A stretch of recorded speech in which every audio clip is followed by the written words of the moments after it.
Hi guys. So, I titled this something or other about the darkness, the rulers of the darkness of this world. I think that this is a misunderstood verse, Ephesians 6, verse 12. And I want to show you why I believe that it is totally misunderstood by just about everybody. And it does change, if you believe this verse, if you believe what Paul wrote here, it does change completely your understanding of the things that are happening in this world. And I'll go through some of that because this is not a belief that most of you are going to be thinking of, and some of you it will, but it has to do with taking the Bible literally a little bit, and also it has to do with reality and where we live. And so where is the darkness of this world? I have darkness in the background here. I thought it was appropriate. Where is the darkness of this world? Where do you find darkness? You find darkness where there is no light, right? So I wish I could do this with the green screen, but I can't do it. But I was going to start the video out just with a black screen, and then I was going to turn a flashlight on to show myself and everything around me just by flicking a light on. And you have to consider these things maybe in a different way than you ever have before. But think of darkness as a substance instead of a color, or think of it as almost like the astronauts say. It looks like some of them say it looks like velvet, like you could reach out and touch it. Like, it's what I'm saying. I'm not trying to be weird. I'm just saying, think of it as like a medium that's similar to the water in our atmosphere, like in the air we breathe. There's moisture or whatever in the air. Just think of it like that. We don't see that moisture, but think of the darkness of like that for just a second. It's something that's there, and when we turn a light on, it cannot be there anymore. It has to remove itself. And I'm not saying this is like physically. I'm just saying this as a concept. If there's any light, you notice, even if it's a dim light, the darkness ceases to exist, at least around that light. If you hold a lighter, all of a sudden you see everything around. You might not see it really clear, but you see it from not seeing it. So anywhere in the world that we live in without light, I keep tapping that. That's probably annoying. Actually, I should probably go and just double check that I'm streaming. Okay, it looks like I am. Hi, Anthony Dickinson and D-Lect and Michael Spencer and Flat Out Faith. Good to see you guys. Oh, it's morning for you, huh, Michael? I did not check out Paul on the Plane. I'll have to check it out. I actually was trying to go out and play with my telescope, and it didn't work. It was really cold out. D-Lect, I love you too, brother. So I'm not trying to confuse anyone with the dark. I'm not trying to say it's any different than it's ever been or something. I'm just saying that I'm considering it in a different way, because I think that there's a specific place of darkness, and we can go and find that place in the Bible, I mean.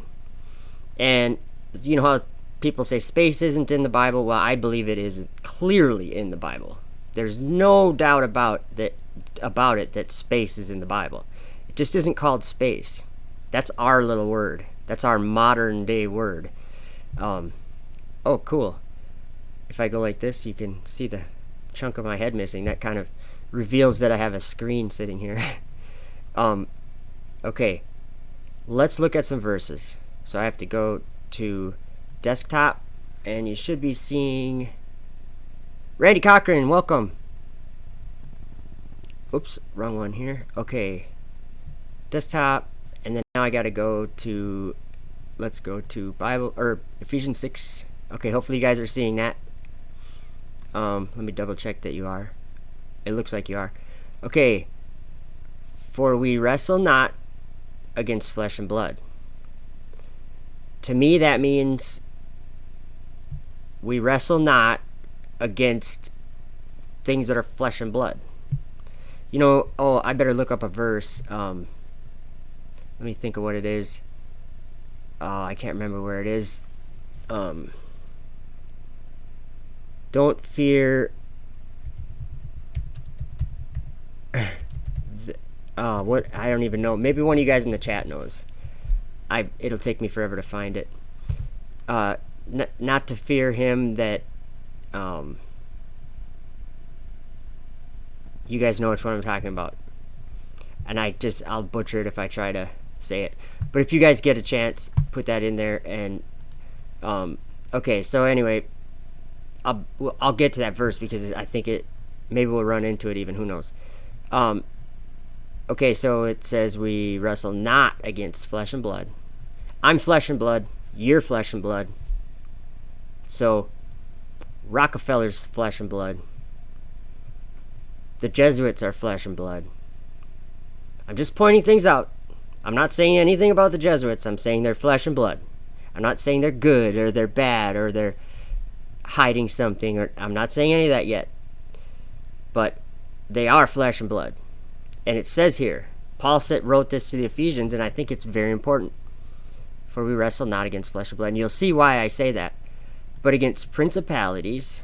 So let's actually just look up these words with Google just to get the basic definition of what these are saying. Okay, a state ruled by a prince. And then in traditional the fifth highest order, okay, of the ninefold celestial hierarchy. Okay, I just want to get some basic definitions of things. So we against that, principalities, against powers, and I think it would be pointless for me to look up the word powers. I think we know what that means. Against the rulers of the darkness of this world. That's the title of the video. And then it says against spiritual wickedness in high places. So we all know there's darkness in this world that's not a literal darkness too, like evil or wrongdoing, or there's darkness in the world. We know that. But I'm talking about the other kind of darkness, like in the literal sense. Because I found something, and I'm going to show it to you in Bible Hub. As I was looking up the word cosmic powers, and I found, you can probably already see it on the screen, the sublunary world. I didn't know what that meant, so I looked it up, and that means the space or whatever between the Earth and the Moon. And we'll look at that in a second. But let's go to Strong's, or I got to go back a page. I was just okay, so I'm looking at it in the Greek, and I'm just going to go to the top here and read it in the order they have it in here. Because not is to us the wrestling against blood and flesh, but against the rulers, against the authorities, against the cosmic powers of the darkness. So I'm like, okay, let's look at cosmic powers. I'm just reviewing what I did. So I was looking at Cosmocrator, I guess. And it says, a ruler of this world. And usage is ruler of this world, that is, of the world, as asserting its independence of God. Used of the angelic or demonic powers controlling the sublunary world. Okay, so that's when I looked up sublunary world. It says, well, the definition down here is, I'm just looking briefly, situated between the moon, or between the earth and the moon, or beneath the moon, I'm sorry, or between the earth and the moon. This says the same thing. Sublunar or cislunar, And then the second definition is of this world as opposed to heaven, earthly, terrestrial, which, okay, sublunary world.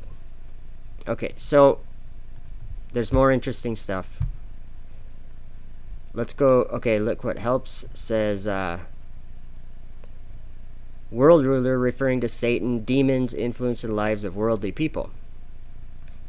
And then I was actually down at Strong's. Okay, ruler. A world ruler, basically it's talking about demons and devils. Okay, back to the verse. Darkness. They're the rulers of, or the cosmic powers of the darkness. Either physical or moral darkness. This says the principle of sin with its certain results. That's interesting. And down in Strong's, it says shadiness, obscurity, darkness. Both. It can be literally, figuratively, but it does have the literal meaning, obviously. We could look at some of these verses on the right, but maybe we'll do that later, because there's a lot of times that it's in the Bible. Okay, but this is where it gets interesting. Against the spiritual forces of evil in the heavenly realms. So let's look up heavenly realms, because that's a distinction we need to make. Here we have, I'm not going to try to pronounce these words, it's pointless. Usage or definition is of heaven. Okay? Of heaven. God is in heaven, we're on the earth, right? And they say heavenly bodies, like the sun and the moon or whatever. Okay, usage, heavenly, celestial, in the heavenly sphere, the sphere of spiritual activities. Okay, spiritual activities. Met, divine, spiritual. And I'm not going to spend too much time on this, but celestial, heavenly, high. Above the sky, celestial, in heaven, high. Okay, we serve, or we worship the Most High God, right? And He lives in heaven. Okay. So, got to go back. I always forget the back arrow on my mouse. Okay, so this evil, the spiritual forces, we'll look up that really quick. I just want to see what that just says. Spiritual, basically. Wow, my computer's already going slow. The invisible sphere in which the Holy Spirit imparts faith, reveals Christ, etc. Relating to the realm of spirit. Okay, let's do an example verse for all the Bereans out there that don't like to pay attention to what these verses say. Let's look up Revelation 17:3. Everyone misses this, because everyone's talking about Mystery Babylon being like America or something on the earth. It's not on the earth. It's in that spiritual, celestial realm. Let's just look at Bible Gateway quick. So He carried me away in the spirit into the wilderness. And actually, hold on, we're going to look at it in Bible Hub, because this is another one. People ignore this, and then when I tell them, and I'm speaking of people, it doesn't matter if I say names, because it's not like I'm ripping on them. I'm just saying, I've gone over this with people, Parable of the Vineyard, and like it won't be discussed. And so I say to myself, is that spiritual forces? Like a hold on someone to keep them from even comprehending what this verse says? Because it's very clear and right here. So He carried me away in the spirit into the wilderness. Okay. Well, does that mean the woods? It could. But it's not, because of the things that happen in this chapter. And also, I forgot to go, when we go to the Greek, I'll just take a gander here. And He carried away me into a wilderness in the spirit. Okay? 4151 in Strong's. We're going to look it up. Pneuma. Wind, spirit. Wind, breath, spirit. Okay. John was not in his body. And I feel like I should share something that's just like a private thing. I mean, not like weird private. I'm just saying something that happened to me about a year or close to a year ago, maybe a little less than a year ago, is I was going to bed and I laid in my bed, and I'll just tell the exact thing that happened. And I've never had anything like this happen before. I'm not like a weirdo. I was, let's see, hold on a minute. Let me do something. Because when it says wind, you know how in Job 38, this like has like a profound meaning to me now in my life after this thing happened. Now, I'm going to tell you about it. It's not a big deal or anything. It has nothing to do with anything. I don't know what it was. I really don't know what it was, but I'm going to share it. But let's go to Job 38 really quick, because then the Lord answered Job out of the whirlwind and said, "Who is this that darkeneth counsel by words without knowledge?" Well, one time I went to bed and I was not sleeping at all.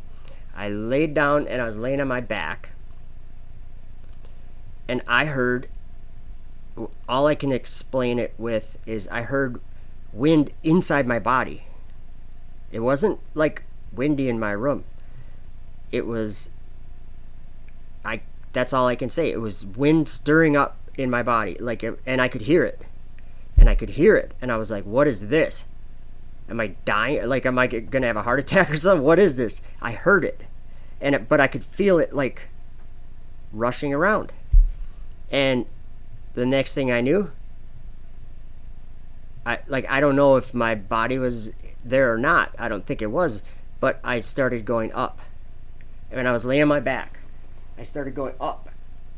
And then I must have tipped or whatever, and I was looking at the ceiling, saying to myself, well, I know my head's going to hit on there. But at the same time, I was not sleeping. So when I was plenty aware that I was having some strange experience that was not normal. And I'm like, I'll probably just go right through. But as I go up, then there's a corner bead, and I was like, my head's going to hit on that, or isn't it? And as soon as I got above that, like, it didn't hit, and it kept going. But as soon as that happened, I was like set back down in my body, and I heard that wind again, and it set me down in my body. That's it. And I was like, it maybe took 30 seconds or something. And I was like, what just happened? It was it was the wind, though. The wind in it was like fast and like, that's all I can say. So I just felt like I should share that right now. I don't know why. It has nothing to do with anything we're talking about right now. So there you go. But when it says wind, breath, spirit, that is not an in-body experience. That's something that happens up there. It happens up in heaven, in that spiritual realm. Because we live in the physical realm, that everything's physical and material, like, everything. And it's not like that up there. So, there you go. But let's go back to our verse. I'm going to go see what's up with you guys. How you guys doing? Someone's saying, hang on, Brother Joe. Andy says. What did I do wrong? Hi, Homestead Living. The chat's trying to catch up, so it's probably taking a second. With that, breathed on them and said, receive the Holy Spirit. If you do not forgive them, they are not forgiven. John 20, verse 22. Anthony, you know exactly what I'm talking about, huh? Yeah, I don't even know what to describe it as. It was something. I mean, it's not like, I don't know. It was the strangest thing, but at the same time, it felt like I was leaving.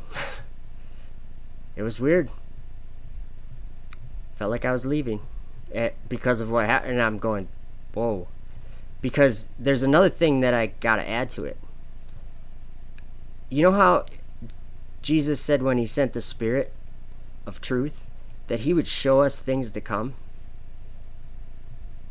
That he's showed me things to come. I know Anthony Dickinson, and I know several people that have had dreams that they wouldn't call dreams.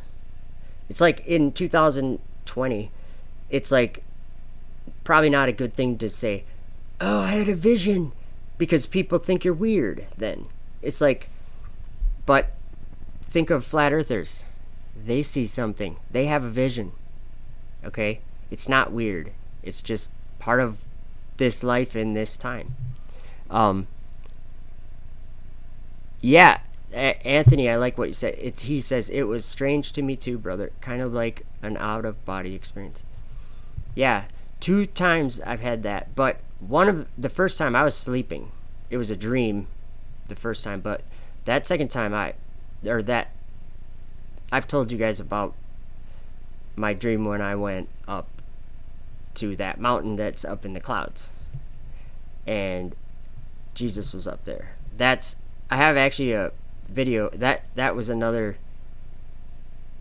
That brings up a lot of feelings or whatever. It was crazy.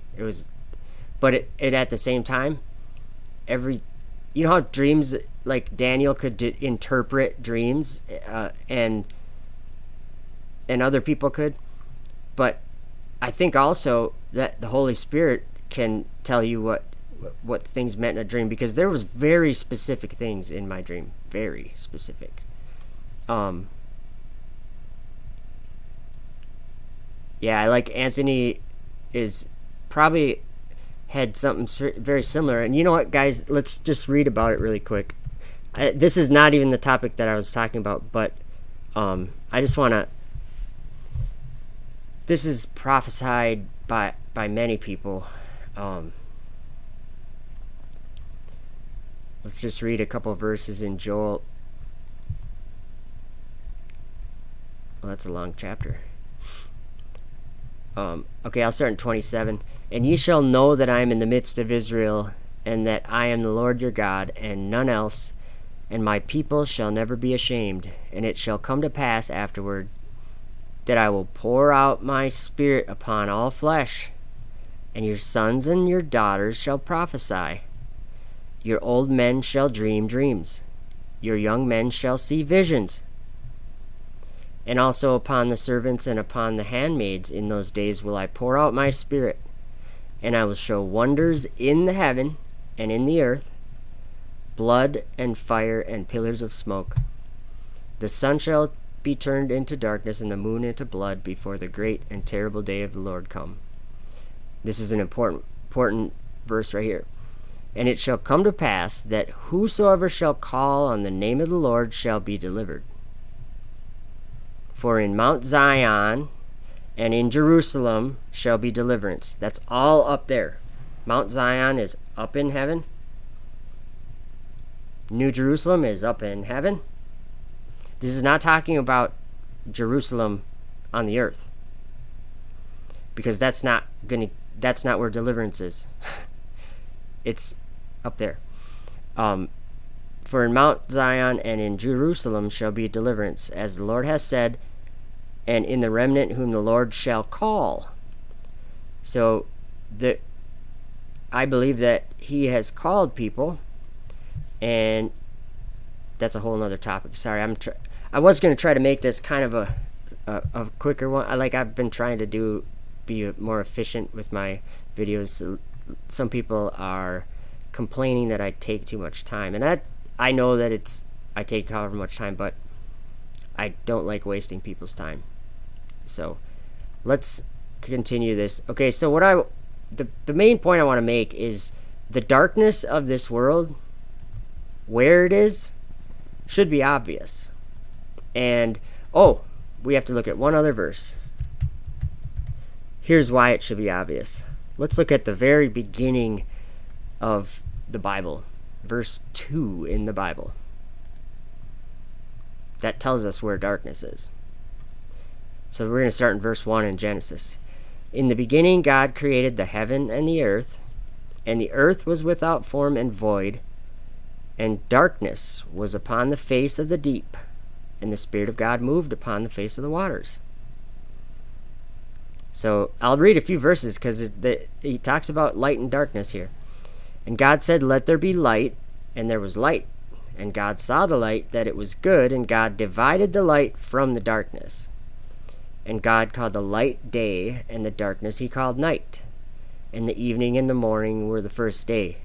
Notice he hasn't made the sun yet, too, for all the globe people, because it's flat. And God said, "Let there be a firmament in the midst of the waters." What waters? These waters, the deep. Right there. The Spirit of God moved upon the face of the waters. And God said, "Let there be a firmament in the midst of the waters, and let it divide the waters from the waters." So there's celestial waters, if you want to call it that, and terrestrial waters. There's heaven waters, and there's earth waters. Okay? He put a firmament in the midst of the waters. So there's waters here and waters below, okay? And I'm just trying to be really clear about it, because if we understand, first of all, I don't even know how to minister to the people that still think they're on a globe. I don't even know I don't know if that's the whole point anymore. I don't know if I think what Jesus said, he said, when someone hears the news of the kingdom and doesn't understand it, what happens? The devil comes and takes whatever part of that seed might have grown. So when someone hears it, I don't know. I'm just saying that it seems like I don't know. Okay. And God made the firmament and divided the waters which were under the firmament from the waters which were above the firmament, and it was so. God called the firmament heaven, and the evening and the morning were the second day. Still no sun. 2 days in, and God said, "Let the waters under the heaven be gathered together unto one place, and let the dry land appear." And it was so. That's like where we live, guys. Down here, down on the bottom of our little creation story that we're reading. We're living below the firmament, and our waters were gathered to one place, and so the land appeared, right? Okay, and God called the dry land earth, and the gathering together of the waters he called seas. And God saw that it was good. And God said, "Let the earth bring forth grass, the herb yielding seed, and the tree yielding fruit after its kind, whose seed is in itself upon the earth." And it was so. And the earth brought forth grass, and herb yielding seed after its kind, and the tree yielding fruit, whose seed was in itself after its kind. And God saw that it was good. And the evening and the morning were the third day. Still no sun. 3 days in, no sun. Okay, here it is. And God said, "Let there be lights in the firmament." So we have waters, firmament. The firmament has to be some size, right? Because if there's lights in that firmament, I mean, they're in there, right? So even if it's like, it's a layer. I don't know how thick it is. I'm not trying to say how thick it is, but it's a layer. It's like it's something, okay? And the Bible has tons of stuff on the firmament, but just to keep it very basic, we have the waters that are just waters, and they also have a surface. They also have a face. But if we think about it, the face would be probably the bottom side of it. Like, okay. Let there be lights in the firmament of the heaven to divide the day from the night. Like, divide the day from the night. And let them be for signs and for seasons and for days and for years. And let them be for lights in the firmament of the heaven to give light upon the earth. And it was so. And God made 2 great lights, the greater light to rule the day and the lesser light to rule the night. And he made the stars also. And God set them in the firmament of the heaven to give light upon the earth, and to rule over the day and over the night, and to divide the light from the darkness. And God saw that it was good. So I don't fully understand exactly how that all works, how he made the trees and he made all these things before he made the sun.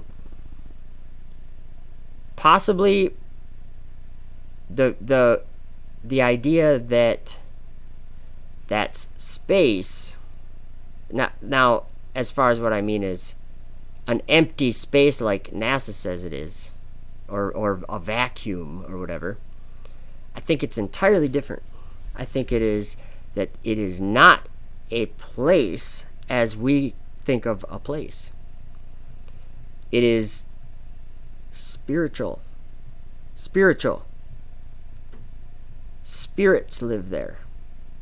God is a spirit. And there's cosmic powers. And we were looking at that word sublunar. Between here, or cislunar, whatever. Between here and the moon. That's darkness. That's the darkness that was over the face of the deep. So if they're in a space station, and if they're taking rockets and space shuttle and flying men up there, they're going through the firmament, or they're going into the firmament. And this only makes sense if you think about it. Okay, unlike the people that just can't pay attention to the world around them, the flat earthers realize that the earth never moves unless there's an earthquake, and it's the stars that move every night, all the time, whatever. Stars, sun, and moon move right over our heads. However they move, but they move, because the sun comes up over here and goes down over on the opposite side. Okay, we all know that they move. The intellectual argument that we are spinning is just stupid. Sorry. It's the dumbest thing. And we all believed it. But it's still the dumbest thing. Okay, anyway. The point why I want to say that is because the firmament is moving. It is literally spinning. And all these stars in it, in those waters, those dark waters, all those stars are, whatever they are, I believe they're angels, and I believe it's clear in the scriptures, but they're moving at a really, probably a fast speed, depending on how far they are away or whatever you want to call it. But I don't really know if we could even say that they're moving a speed, but NASA does, because there's an escape velocity that is really fast.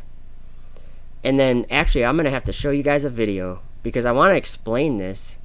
I'm going to show you a video of the Tesla in space. And I know that there's tons of people in here that are like, it's all fake. Hollywood's doing it. And that's the whole point of this video. I'm saying, the point I'm making is that we don't struggle against flesh and blood at all. Now, there's evil people, and there's people that take advantage of other people, and there's people that lie to other people, and there's powerful people that lie to the world. But who is the rulers of the darkness of this world? You guys saw the thumbnail, I think. I had the planets on there, and the ISS, and Dragon. That's stuff that's in the Bible. So, but if we're just thinking of darkness being like bad people on the earth, you're never going to understand what's going on up there. And that's actually what Jesus said. If you don't believe me about earthly things, how are you going to believe me if I tell you of heavenly things? Okay, so I got to go. I'm going to go to my little, I suppose you guys will get to see how I do this. Let's see. I'm trying to figure out myself. Okay, if I go to video and hit pause right away, because it's, oh, okay. There's the ISS. So if this ISS is up there, like a metal thing that is up there in that spiritual place, how does that work? The only way that works is that it's just strong delusion. It's being done because they're doing it. Like, it isn't a place, but if we take a rocket and go somewhere that doesn't really exist, I think God will make it exist for whatever, I'm saying, for whatever delusions these people want to have. They float, they think they're free falling around a globe. That's pretty sad when Earth is flat. Like, we all believed it. I'm saying now, in 2019, it is not, yeah. Okay, so I gotta find a video, which will be in here, actually. It'll be the first one we see of the car, I think. We'll try this one. I think it's this one. Oops. Yeah, let me pause it. Because it's playing back really fast in this video. But I want you to look at these bubbles. I think it's probably like 4 times. I have it probably sped up for like 4 times the playback speed. But just watch. I'll play it a few times, but just watch all the bubbles going up. And I should probably make a video about this. I have made a few, but it's hard to. It's a 4-hour long video, this thing, and to find the parts of it where the weird bubble things are happening. They're actually happening almost the whole time. But okay, so see how fast they're. Actually, you can see how fast my little label there is spinning. It doesn't go that fast. See how I got a better one. I think this one's playing too fast. Let's see if I got a different one. I know I do, but I'm not sure if it's the right one or not. Yeah, that's not the one, I don't think. How long is that? Yeah, that's not the one. Oops. See how slow my computer is? That's why I say it's taking me a second to find it. Here we are. Star. I think it's this one. How long is this one? Oh, I don't know. It could be this one. Let's see. Yeah, this is the one that's... Okay, this is probably like 2 times the speed, but I want you to see the bubbles. I'm going to make it bigger here for a minute. And I'm going to actually... Sorry, guys. I'm getting rid of this. Okay, sorry. Does that look like it's moving 17,000 miles an hour to you? Or does that look like it's sitting still inside a firmament that's moving?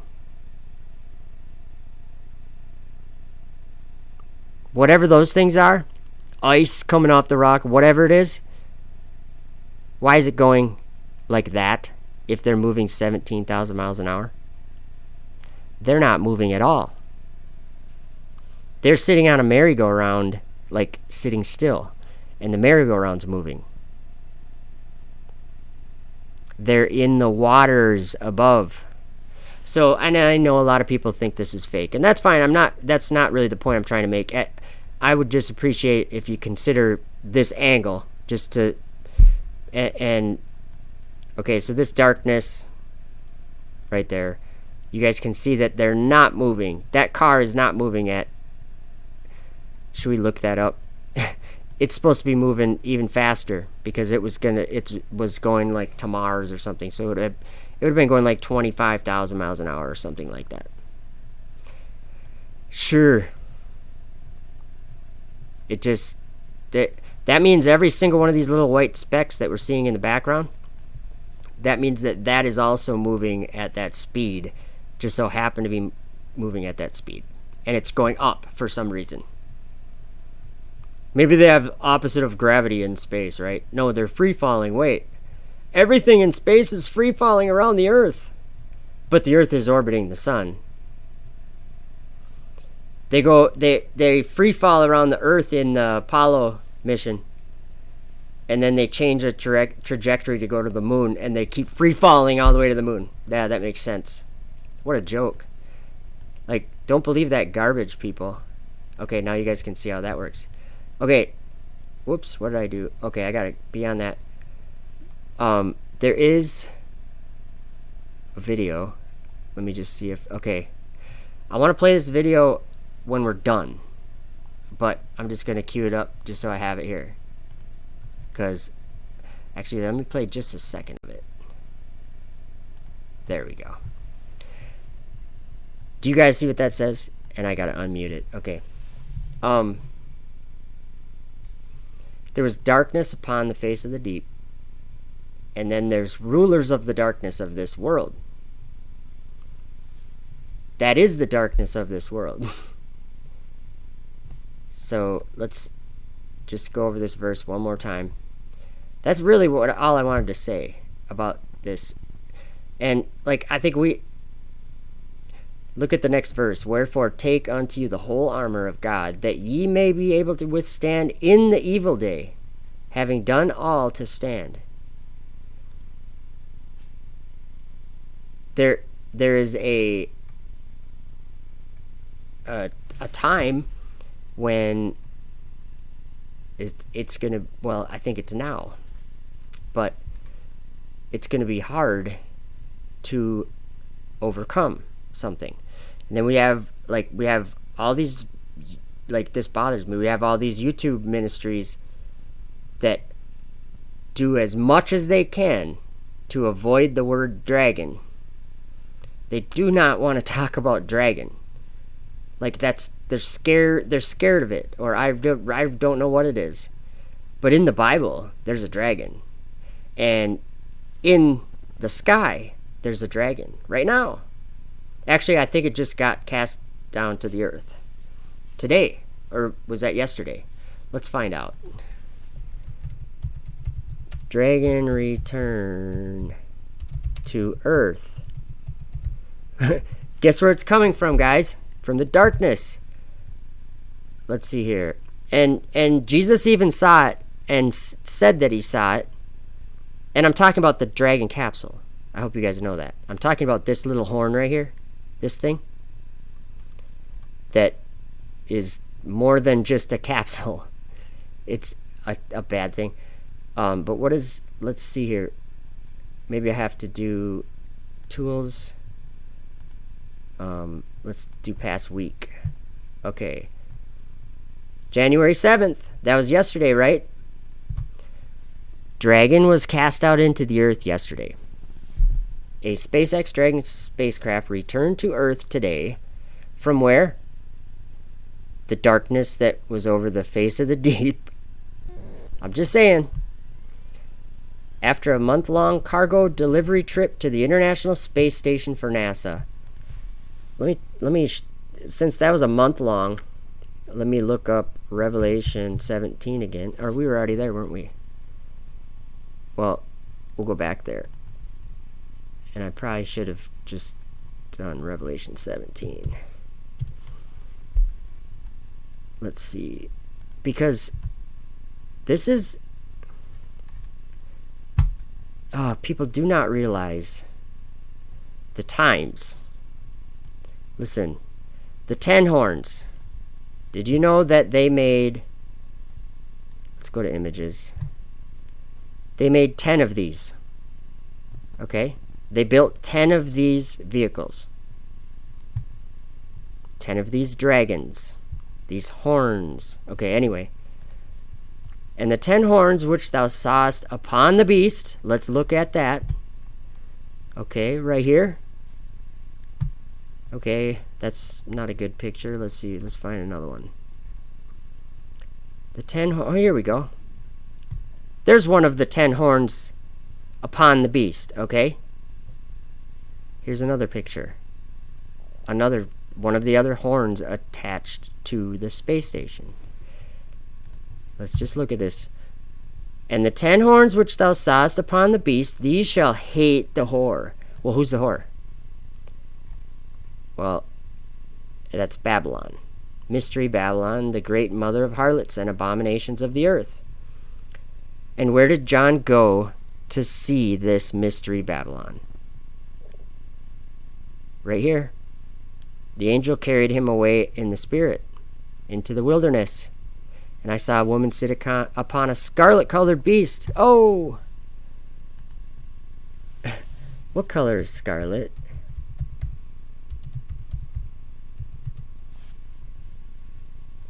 Okay. I think I looked it up one time and it said, yeah, it said a scarlet. No, that's not the right one. Neutrals like sand and beige. It's a brilliant red. Oh, I just looked right at the top here. Okay, it's a brilliant red color, sometimes with a slightly orange tinge. So you can see that on the right here. There's some different colors of scarlet, but either way, let me look up. I better do. Because, guys, it's scarlet colored.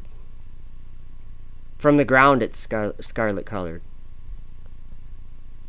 When I film it on with my P1000, it's scarlet colored. It's like a darker color than any of these are showing. It's like this. It's like this color. Or actually, it's a little oranger than that even. I'm just trying to find an image with bright color, but I don't see many of them. Anyway, oh, this image is the one that I had on. I had that for my background at first. Okay, back to our verse. Okay, so what I'm saying is that these 10 horns, look what it says here. These shall hate the whore, whatever that means, and shall make her desolate and naked, and shall eat her flesh and burn her with fire. So I don't know about any of those things, but when it says burn her with fire, I'm like, whoa. And then Jesus said in Luke, see, now Jesus isn't bound by time, so people are gonna, a lot of people that hear me say this right now are gonna say, man, you're really reaching. But no, I actually know what Jesus was talking about, because I have his testimony in the book of Revelation. You can read about it too. We've studied it over and over again. Revelation 12, there's war in heaven. John saw a dragon up in heaven, up in the sky. John saw a dragon, and he said it was Satan. So what I'm trying to tell you is, we see a dragon up in heaven. Guess who it is? And then people say, Satan's not a rocket. And I'm like, I beg to differ. I believe what it says. I believe John's testimony, and he bears record of the word of God, and the testimony of Jesus Christ. And he wrote it down, and it's in my heart. So I understand it. Okay, Luke 10:18 says, this is just Jesus, and he said unto them, this is in Luke 10, and he said unto them, I beheld Satan as lightning fall from heaven. That's exactly what we were reading about right here. Dragon returned to earth. Comes in at a hot 17,000 miles an hour. That's pretty fast. I'm just saying, how many things will it take? I mean, is Jesus going to have to come and just do his thing for you to believe? Because he told us about all of it before. It's a little troubling to me that, the idea that people don't understand this or something, or don't grasp it right away, or so. That's not what I don't have a problem with that. I have a problem with the people that say, you're wrong, or they say, you're twisting the scripture, or they say, Satan's not a rocket. What are you, a 2-year-old? I've heard everything. And I'm like, you're blind. You're blind, deaf, and dumb. If you're fighting against this, I'm just saying you are you're doing your best to ignore every word in the book of Revelation. That's like, I just don't understand that. Okay, so burn her with fire. For God had put it into their hearts to fulfill his will, and to agree and give their kingdom unto the beast, until the words of God shall be fulfilled. Okay, I'm going to the chat. What's up, dudes? And everybody? I just saw Anthony Dickinson and Randy Cochran. Check your messages. I just sent you a math equation. Uh-oh. A math equation. I don't like math. Shanna! How you doing? Fool me not! Good to see you guys. I'm just scrolling up just to see Roman. Good to see you. AJ Blunt. What's that Blunt stand for? Or is that your last name? Michael Spencer. Anthony Dickinson. Flat Out Faith. Homestead, Wyoming. Awesome. Okay, cool. I made it. Okay, you guys want to watch this video? This, let's see how long this video is. How do I get there? Down here. This video is 6 minutes and 27 seconds. Chris F, how you doing? Good to see you. I almost missed you there.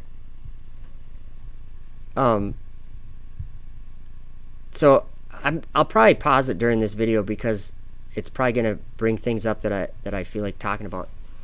But so we could just kind of watch it together. Hopefully that screen's big enough.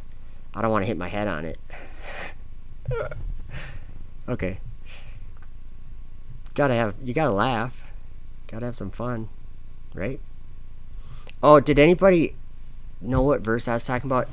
Don't fear him that can kill the body or something like that, but fear him.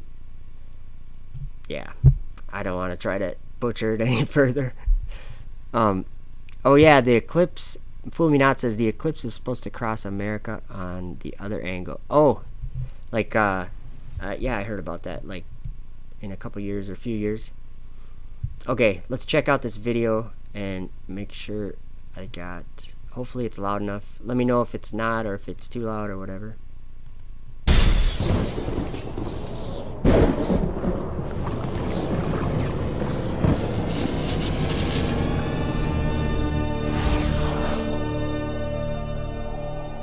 Early Sunday morning, the SpaceX Dragon cargo spacecraft was installed on the Earth-facing side of the Harmony module, 3 days after its launch from Cape Canaveral Air Force Station in Florida. And the beast which I saw was like unto a leopard, and his feet were as the feet of a bear, and his mouth as the mouth of a lion. And the dragon gave him his power and his seat and great authority. European Space Agency astronaut Luca Parmitano grappled the Dragon using the space station's robotic arm, Canadarm2, and NASA astronaut Andrew Morgan provided backup. The SpaceX Dragon brings 5,700 pounds of research, crew supplies, and hardware to the space station. They worshipped the dragon which gave power unto the beast, and they worshipped the beast, saying, Who is like unto the beast? Who is able to make war with him?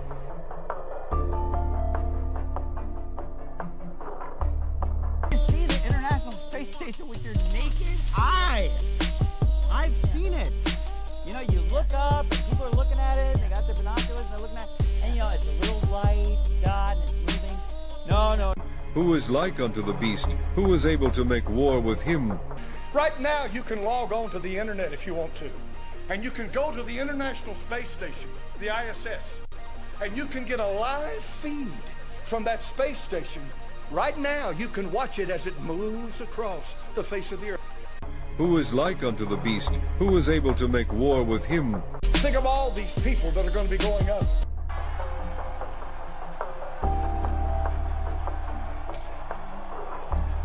The Dragon will spend about 1 month at the station and then return to Earth with cargo and research results. And the 10 horns which thou sawest are 10 kings, which have received no kingdom as yet, but receive power as kings 1 hour with the beast. These have one mind, and shall give their power and strength unto the beast.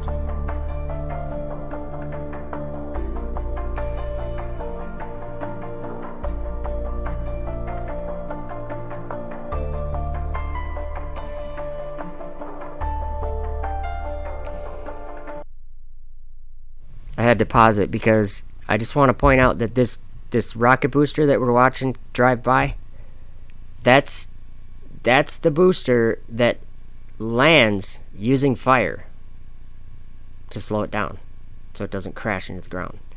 It's like, actually I can show you a video of that after this, maybe. I'll look for it here. Alright, sorry.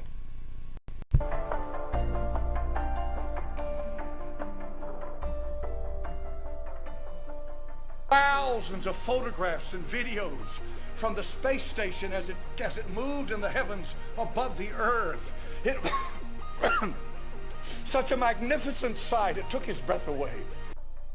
Space is so incredibly black, so incredibly dark. It's a bottomless pit, bottomless pit.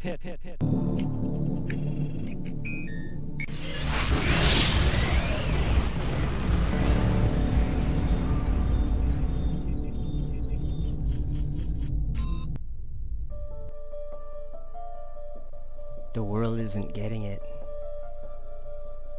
He's already doing what he's going to do.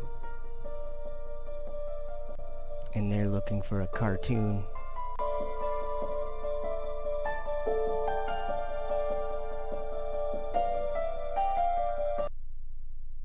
I just have to point out, any pastor that, because this information is not my information. This is in the Bible. John saw a dragon. Did he see a dragon like the one that's on the screen now? No. He didn't see a dragon that had wings. He saw a dragon that was in heaven, and it was cast out into the earth, and it was giving its power to a beast that was deceiving the whole world. I'm just saying, flat earthers already know that, and half these people that sit and think this is a dumb idea or whatever, they're flat earthers. It says he deceived the world by the means of those miracles that he could do in the sight of the beast. That's the landing rocket, making fire come down from heaven on the earth in sight of men. It spake as a dragon. It came up out of the earth. These great beasts which are four kings that shall arise out of the earth. Daniel saw this too. The first beast that Daniel saw sounds an awful lot like the space shuttle. It had wings, and Daniel watched it as the wings were plucked off of it. It was made to stand on the feet like a man, and a man's heart was given to it. I don't understand how, like,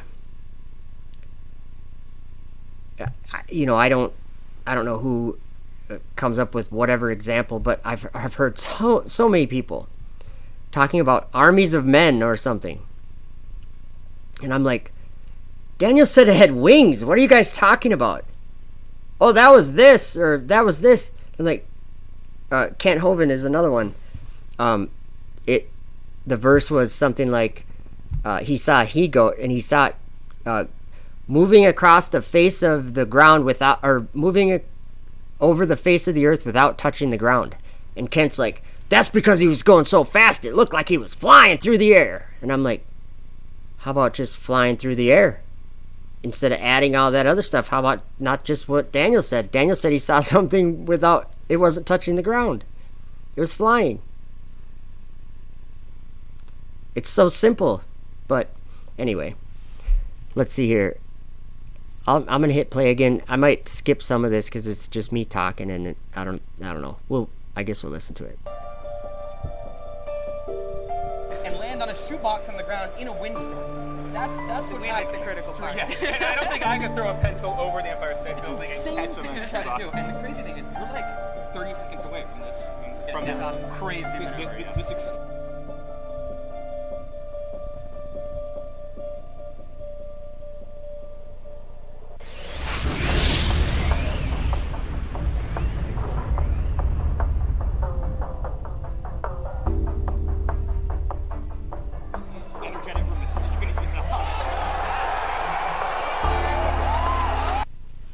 Okay, you guys gotta listen carefully to what these SpaceX people are saying. Shanna, thanks. And Theodore, Daniel, good to see you. You are correct. We are short on time, not much time left. But listen to what these guys are talking about. They're comparing this rocket launch. They're like putting it to scale, and they're saying taking a pencil and throwing it over the Empire State Building. That's the scale that we're talking about. So that's like how far the rocket is going, and it's 23 stories tall.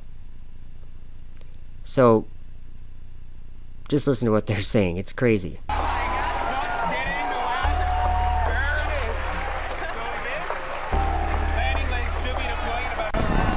Oh, I think they already said it.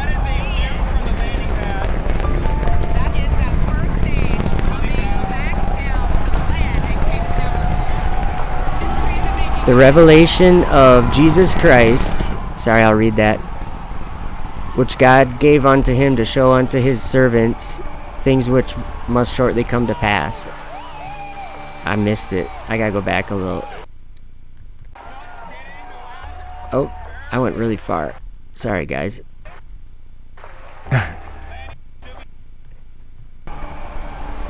Which God gave unto his servant John, who bare record of the word of God and of the testimony of Jesus Christ and of all the things that he saw.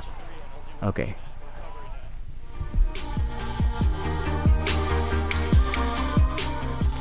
And he doeth great wonders, so that he maketh fire come down from heaven on the earth in the sight of men,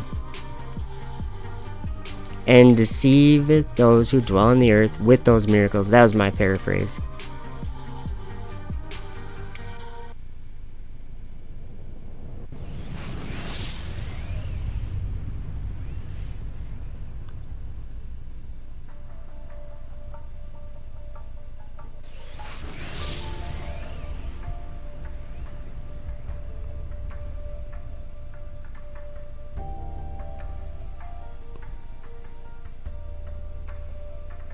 Alright, we gotta go over a couple verses that came to mind. I'll just have to look them up, and I'll probably just read them. Let's see here. By her sorceries, I know it's in Revelation 18. Whoops. Okay, there we go. 18 or 17, yeah, Revelation 18:23. And this is the King James Version. And the light of the candles shall shine no more at all in thee, and the voice of the bridegroom and of the bride shall be heard no more at all in thee. For thy merchants were the great men of the earth, for by thy sorceries were all nations deceived. Wizardry, whatever you want to call it, by thy sorceries. And then another verse is something about craft. It's in Daniel. It says something about he'll use craft. And I maybe I'll try to put it in here. Let's see. I'll put Daniel. I don't even know which chapter it is.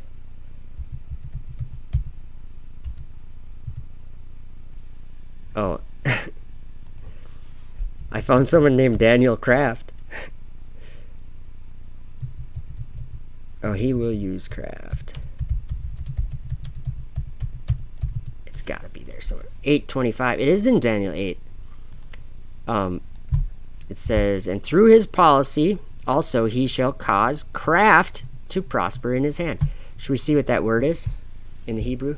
Do you guys want me to do a screen share? I better, huh? So where are we at? We're at 5:40 if we go back, but we probably won't go back. I wanted to show you the first half of the video, I guess. Okay, so now Check this out. Daniel 8:25. And through his cunning he shall cause to prosper deceit.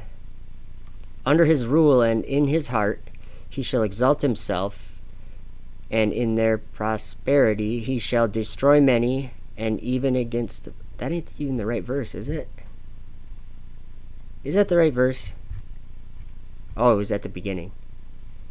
His cunning he shall cause... So it says deceit. I didn't expect that. Deceit, treachery. So the craft is a KJV thing, I think. It's like a translation that's probably not... it's probably... You guys, I should show you something else. Since we're in Bible Hub, I got to show you something.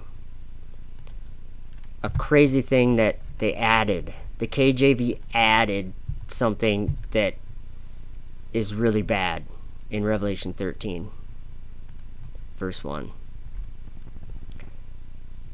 Okay, but before we see that, am I doing a screen share? I hope I am.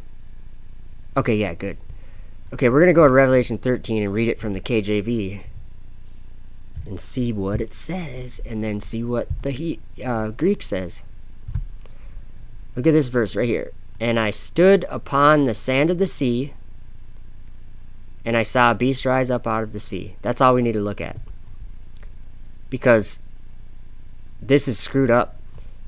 This is John, and he's saying, I stood upon the sand of the sea, and saw a beast rise up out of the sea.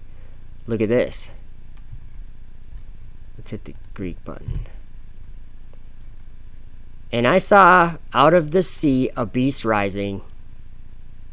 And then the rest is the same. He wasn't standing on the sea of anything, because where did that beast come out of? That beast came out of that sea. The waters above, those dark waters. And I don't think it would specify here, but we can look at that.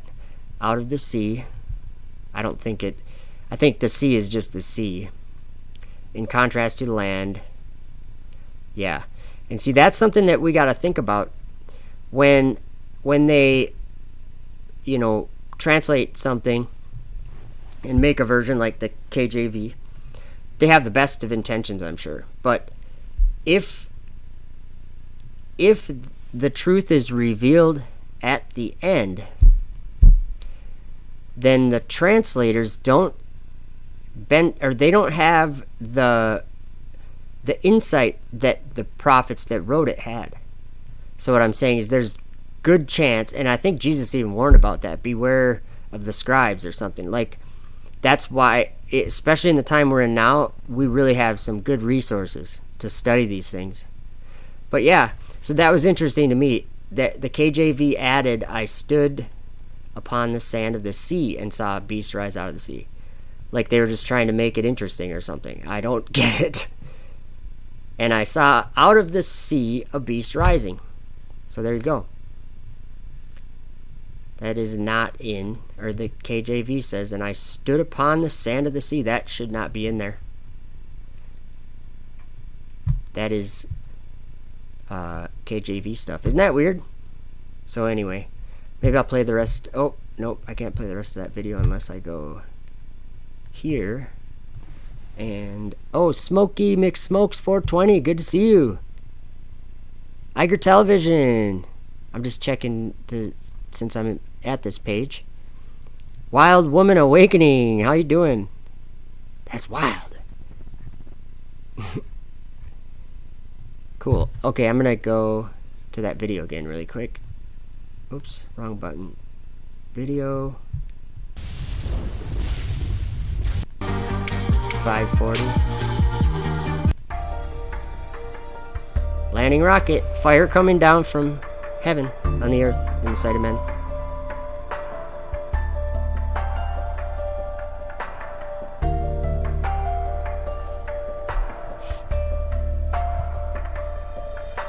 Fire in the sky. You guys see that, right? Elon Musk is the card, but Elon Musk is sending up huge rockets into the space.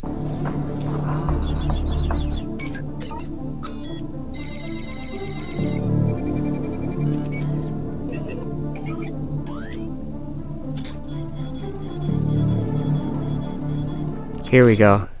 Second, now let's listen in. 9, 8, 7, 6, 5, 4, 3, 2, 1, 0. And I beheld another beast coming up out of the earth, and he had 2 horns like a lamb.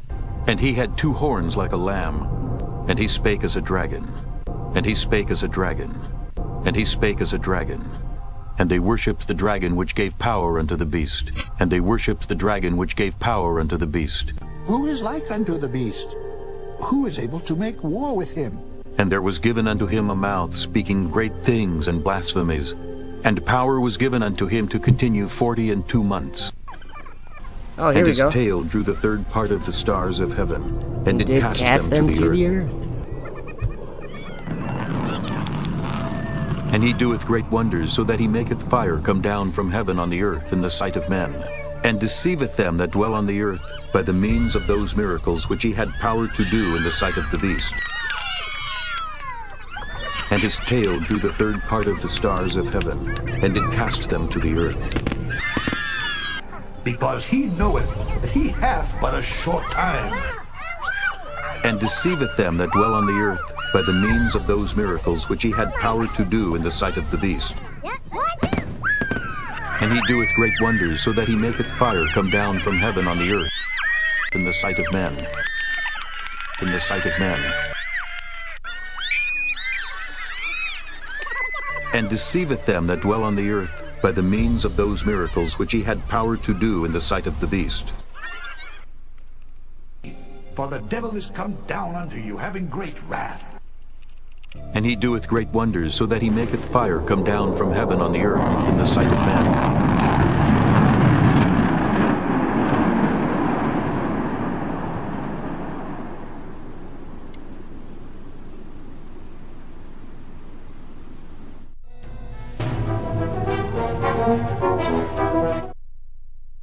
I'll turn it down for the music. The music on this part is terrible. This is just someone's home footage of. Did you guys like my little? I'm watching you. This is the space station flying over. It looks like a little star. Okay. And I have filmed it. Anthony says 1611, Brother Joe. I actually didn't look that up. That's a good thing. I can do that. That's awesome. Oh, Shanna's leaving. Thanks for stopping in, Shanna. Let's see here. Okay, so I'm just trying to get past this part. I want to watch the rest of this video. Whoops. I might have to... Okay, here we go. On which the woman sitteth of life from the foundation of the world, when they behold the beast that was, and is not, and yet is. And here is the mind which hath wisdom. The 7 heads are 7 mountains, on which the woman sitteth. And there are 7 kings, 5 are fallen. And there are 7 kings, 5 are fallen, and 1 is, and the other is not yet come. And when he cometh, he must continue a short space. And the beast that was, and is not, even he is the 8th, and is of the 7, and goeth into perdition. In my personal opinion, what gives me the greatest joy every day is being able to look outside and see God's creation, maybe a little bit from his perspective. Did you guys hear that? What did this... Okay, all the people in space... Hey, Joey Rocha. Love you too, bro. Iger Television. If you do... Whoops, I got this... Oh, the screen's poking me right in the eye. If you know, I'm not encouraging you to like waste any time trying to figure out the ISS, but the time I've wasted, I'll share. I've gone out and filmed it, I don't know how many times. Over 100 times, I'm sure. And every time, it is pretty much precisely in the exact same part of the sky that I expect it to be in, because there's apps that there's it's all based on math, okay? The thing that I can tell you is that the angle in which I see it from Minnesota and the angle that at the same time I see it can be seen from another state. We can use that, and we can use the distance between us, and it's that high in the air is what I'm saying. The angles work out to that, like just the math, okay? Now, then we come to, if we're really far, is that over a curved surface or a flat surface? Well, we know it's a flat surface. So there is some room there that can be off a little, but the time that it goes from horizon to horizon, I think is the most is like 8 minutes or something. And that's really fast. And what I'm saying is it's way above the clouds, the height of it. If it's flat, it would be, what would be lower? So, but not too much lower, depending on the distance. Like if it was one state away, or like I have a friend, Bruce Hansen, that stops in on my channel sometimes. He lives down, I think it's about 3.5 hours away from here or something. And it would be in a different part of the sky, basically, is what I'm saying, than it is from here. So Smokey McSmokes wants a wrench. I'm not a buddy, but I'm not either way. I gotta figure out how to do it. I'll give you a wrench. I might take it away, though. I'm just kidding. Okay, so you guys did see those things falling out of the sky and everybody cheering. Woo! Robert, good to see you. The firmament has windows. Good point. Coming out of the window. It could be. It could be. Oh, cool. Thanks, you, Theodore. That makes it all better. I think it's flat, but why does it matter? Why does what matter? The flat part or the thing I'm talking about? Because it's a huge lie. Totally. Theodore's got it. I won't, Smokey. You know, that last video we watched was 4 minutes and 20 seconds long, just so you know. I think. Let me check. Yeah. And I can prove it. Let me prove. Oh, I can't prove it. It is. It's 4 minutes, 20 seconds. Okay. Then he says this guy knows what he's talking about. It's, what is it? It's 40 minutes to 5 everywhere, somewhere. Or everywhere. Or, yeah, you know what I mean. Somewhere. Clouds Behind the Sun gets a wrench, too. And I will look at you made a video about not being, yes, Theodore. About your comments not showing up. Because that's weird. Because they should be showing up. Because I think I have, like, I can go right up here. Let me just see here. I can manage moderators. And somewhere here, I can also manage who is blocked, or it's in the same place, because I just looked at it the other day. And I do have some people blocked, but you're not on there. So your comments should be showing up all the time. But let's see here. Okay. So I got to go back to where I was. That guy just said he likes looking at the earth from God's perspective. Nope, Joey Rocha, I never tried it. And I don't think I will. My cats like catnip, though. Okay, so let's see here.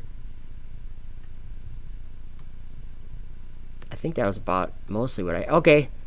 Should I play a video? I'll play... Oh, yeah. I gotta play a video. Because I talked about it already. Kent Hovind. Like, I love Kent, but you guys gotta... You can see what he's doing to the word. Just because he does...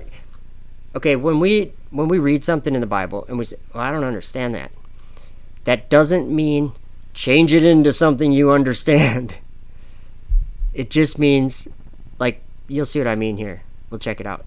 He with a smaller army. That's why I think it says his feet, and he touched not the ground. He went so fast, it looked like he's just flying over the ground to get there. It's part of the symbolism. Symbolism. I wrote, Daniel described it like he was seeing it with his eyes. And then I said, check this out.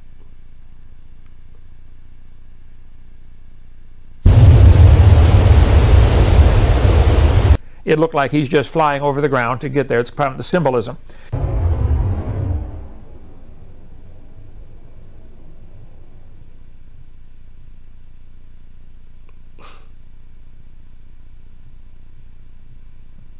And the goat had a notable horn between his eyes, probably representing Alexander the Great. Notable horn between his eyes. Daniel didn't know what a rocket was. He was just describing the best he could. And he came to the ram that had 2 horns, which would be the Persians, and had 2 kings. Okay, the word ram, I'm going to have to pause it here. The word ram, it doesn't necessarily mean an animal. And it's more, okay, here's a good example. Pilasters, or columns, like support structure, or to support structures, or to support a header. Columns, like on the side of a doorway.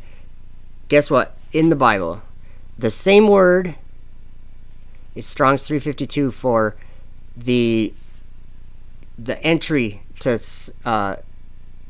Solomon's temple. What held the lintel up, like that word right there. So Daniel said the same word that they said for, I think, Ezekiel's temple and Solomon's temple, the entrance. What's on the side of the entrance? The pilaster is what it is. It's a column that is built into the building. It's like, or into the facade of the building. It's like part of the facade, but it's a structural column. So I don't know why I was getting the whatever that buffering thing going on. Let's see here. Yeah, a battering ram. That's another one. Good, Will McCrevis. It's a good one. Because I've heard other people say that too. And this here, I can't really read it very well. Actually, I can if I go like this. Okay, Strong's Exhaustive Concordance. It's Strong's 352, and the word is AYIL. That's the best I'm going to do. Mighty man, lintel, oak, post, ram, tree, and then it says from the same as UWL, properly, strength, hence anything strong, specifically a chief, politically, also a ram from his strength, a pilaster as a strong support, an oak or other strong tree, mighty man, lintel, oak, post, ram, tree. Okay, so when Daniel sees a ram standing and he has to lift his eyes and just listen to every single word matters, like a lot. Okay, here we go. Oh, I guess it's silent. It'll come back on though.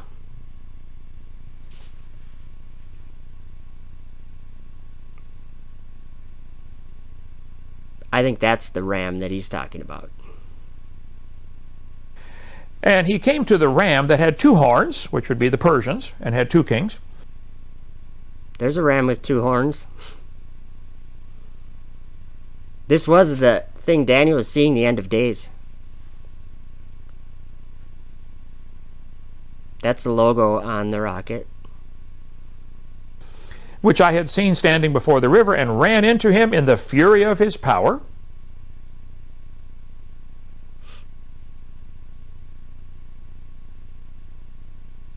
And I saw him come close unto the ram, and he was moved with choler against him. That means he was angry. And smote the ram, and brake his 2 horns. This would be the symbolism of he killed the 2 kings, or took them out of power. And there was no power in the ram to stand before him. Do you see what Kent's doing? Okay, because in Daniel 7 it says he sees 4 beasts, and it's interpreted for him. It says these great beasts which are 4 kings. But what Kent's doing is he's giving his own interpretation for what Daniel saw. But Daniel already told us what he saw. If we listen to Daniel, we aren't talking about men. Daniel would have described them as men. Because Daniel said all these things. Okay, sorry. But he cast him down to the ground and stamped upon him. He cast him down to the ground and stamped upon him. There was none that could deliver the ram out of his hand. So he lost to Alexander the Great. And we know historically that's what happened. The Persians got conquered by the Alexander the Great. See, that's another point that Kent makes a good point. Historically, in Daniel 2, this story is there, but it's talking about what has already happened in history. But Daniel 7, or Daniel 8 that he's reading right now, that is, Daniel was scared, and Gabriel said, hey, this isn't happening for a long time. Don't worry about it. This is not now. This isn't happening for a long time. This is at the time of the end. So, Alexander the Great isn't here during the 2019. We don't worry about him. We worry about what Daniel described, because Daniel saw it. He witnessed it already. And the point I'm making, people say I interpret. No, I don't. You can't interpret a testimony. If you try to interpret a testimony, you're never gonna hear the testimony. So when Daniel says that he saw something, I'm just listening to Daniel say, okay, he said he saw this. It's very important. Whoa, wrong button. Sorry, guys. Greeks, okay? Therefore, the he-goat waxed very great, and when he was strong, what do we got here? Notification. The great horn was broken. So this he-goat, Alexander the Great, the Greeks, waxed great. He became a great leader and died at age. Okay, see, this is where Daniel's not talking about any of that. That's all coming from Kent about Alexander the Great. Alexander the Great may have been a king in the past, may have done these things that he's talking about, but Daniel is describing a he-goat that went at this ram with collar, and he smote the ram and broke his two horns. We're not talking about Alexander the Great. Daniel's talking about a ram and a he-goat, and he saw the one go after the other, and then now we're at the point where he broke his two horns and he cast them down to the ground, just like we saw in that animation, and stamped upon them. Now listen, it just keeps going. Daniel is describing all of the stage separations of the rocket. Just watch. 30. Oh, wow. The great horn was broken, and for it came up four notable ones toward the four winds of heaven. And everybody knows historically, Alexander's huge kingdom was divided up between his four generals. Right now, 150 meters per second. Slightly below nominal. Wherever one. The four top generals each took a section, and the kingdom broke up into four regions. 4. And out of one of them came forth a little horn. A kilometer. Trunk deploy. Which waxed exceeding great, toward the south, toward the east, and toward the pleasant land, probably toward Israel. I gotta say, Daniel is the bomb. He said all this stuff. Daniel's described this thing when there was no such thing as a motor. There was no such thing as anything like that. I mean, this was how long ago? Maybe someone in the chat knows. How long ago did Daniel write this? Was it about 2,300 or 2,700 years ago? Something like that. It was a long time ago. And Daniel just described. I know Kent's saying it's all this stuff in history, but that's just all bogus. Like Kent, I'm not saying Kent's being a bad guy, but Kent's falling into a trap. Just like Adam Fink is falling into a trap. because I've gone over this with him. But he's like, no, but he said it was kings. It was interpreted as kings. They're kings. I'm like, yep, they're called kings for sure. There's no doubt about it. And these kings in Daniel's vision and John's vision in Revelation, the kings are horns in both visions. Horns, not men. So the rulers of the darkness of this world, dragon is the ruler of the darkness of this world in 2020, in 2020. That's the first time I said that, in 2020. Okay. I'll finish this up.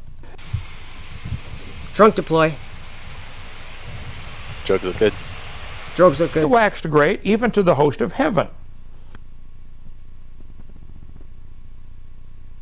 Yeah, look at that. And it cast down some of the host and of the stars to the ground.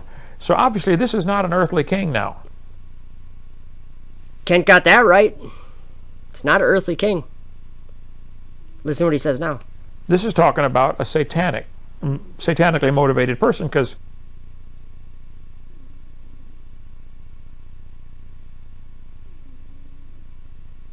have you ever seen any king in the world cast down stars to the ground? Yep, we have now. What? Oh my God, that's ridiculous.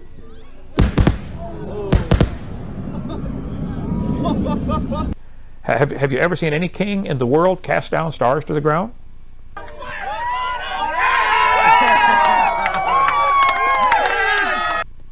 I gotta point out, very important to notice that these are coming from heaven down to the earth. Fire. That's what you're seeing on the screen. Fire coming down from heaven on the earth in the sight of men. So, Parable of the Vineyard, Christian Truthers, all the people that like Justin at Christian Truthers left a message or a comment on one of my videos recently, and he said that what I'm saying is incomprehensible. That was the word he used.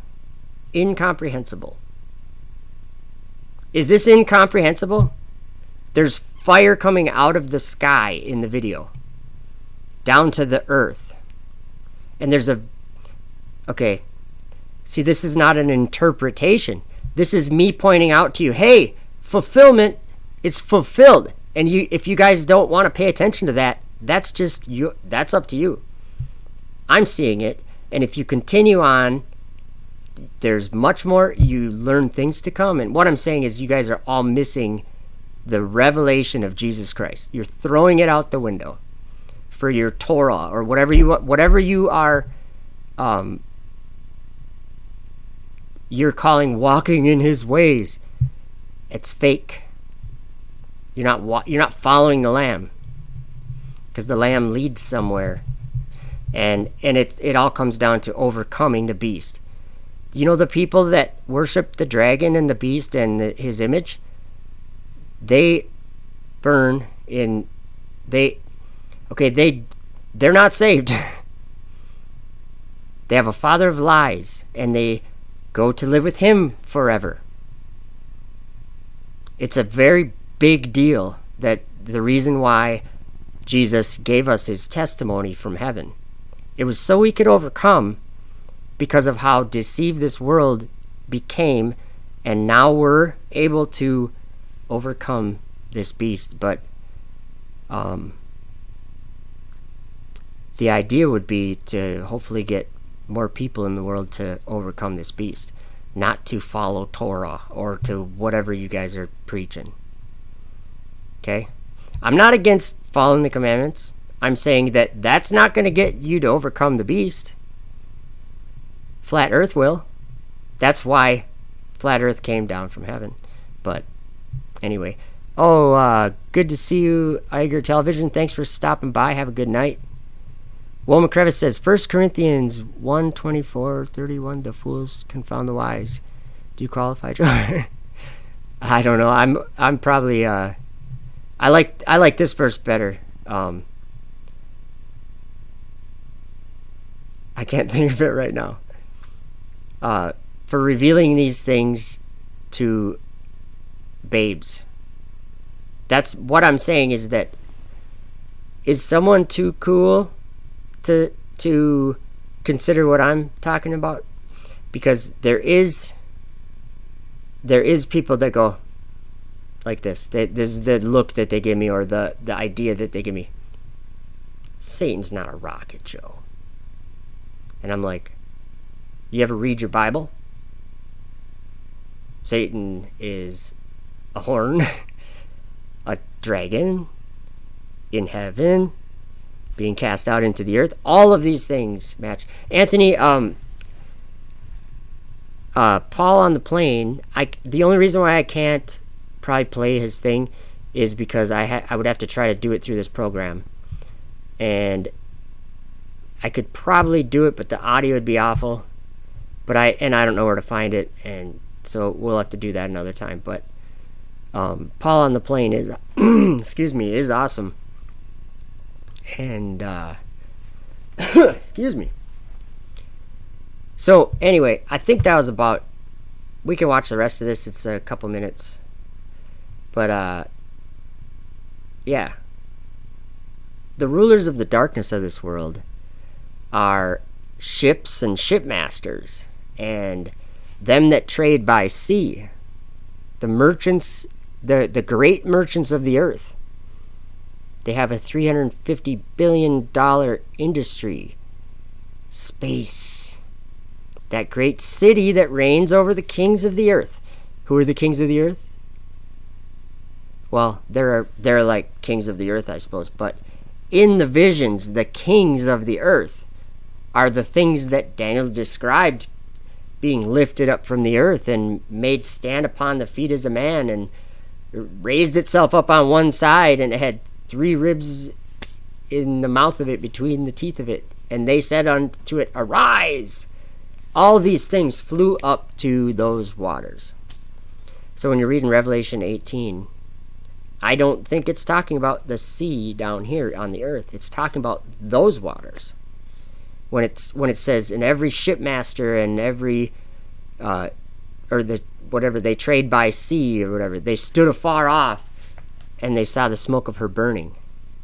Burning? Yeah, burning. A lake of fire that burns forever. And it's going to be cast down onto the earth. How do you guys like that? That's not me making this story. That's called the wrath of God. It's not a good thing. So all I'm saying is, like, I know there's a lot of people in the chat that understand when I say to watch the people around you throwing themselves into hell. Like, to watch them, it's not very fun, but you do get used to it. I'm just saying, when you tell somebody something that you understand is so crucial and so important, and they think that it's something stupid and unimportant, and they just continue on with what they're doing, it's weird. It's like, Theodore Daniel knows too. I've seen your comments all over, and he says it's about to get nasty. And that's exactly, let me just read something, one verse in Enoch 67. This is talking about the waters where the angels are punished. Okay? What angels are punished in those dark waters? The planets. And all the fallen angels. You'll have people like Rob Skiba telling you that they're buried in the earth, and then he thinks they're released or something. And as much as I love Rob, he's hard to get a hold of. And if I got a hold of him, I'd say, Rob, read Enoch 10 verse 13. He reads 12 and skips 13. Because 13 says that they were led off to the abyss of fire, where they will be confined forever, along with the people that support them, basically.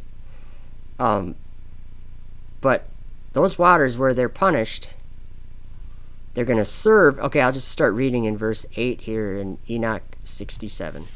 But those waters shall in those days serve for the kings and the mighty and the exalted, and those who dwell on the earth for the healing of the body, but for the punishment of the spirit.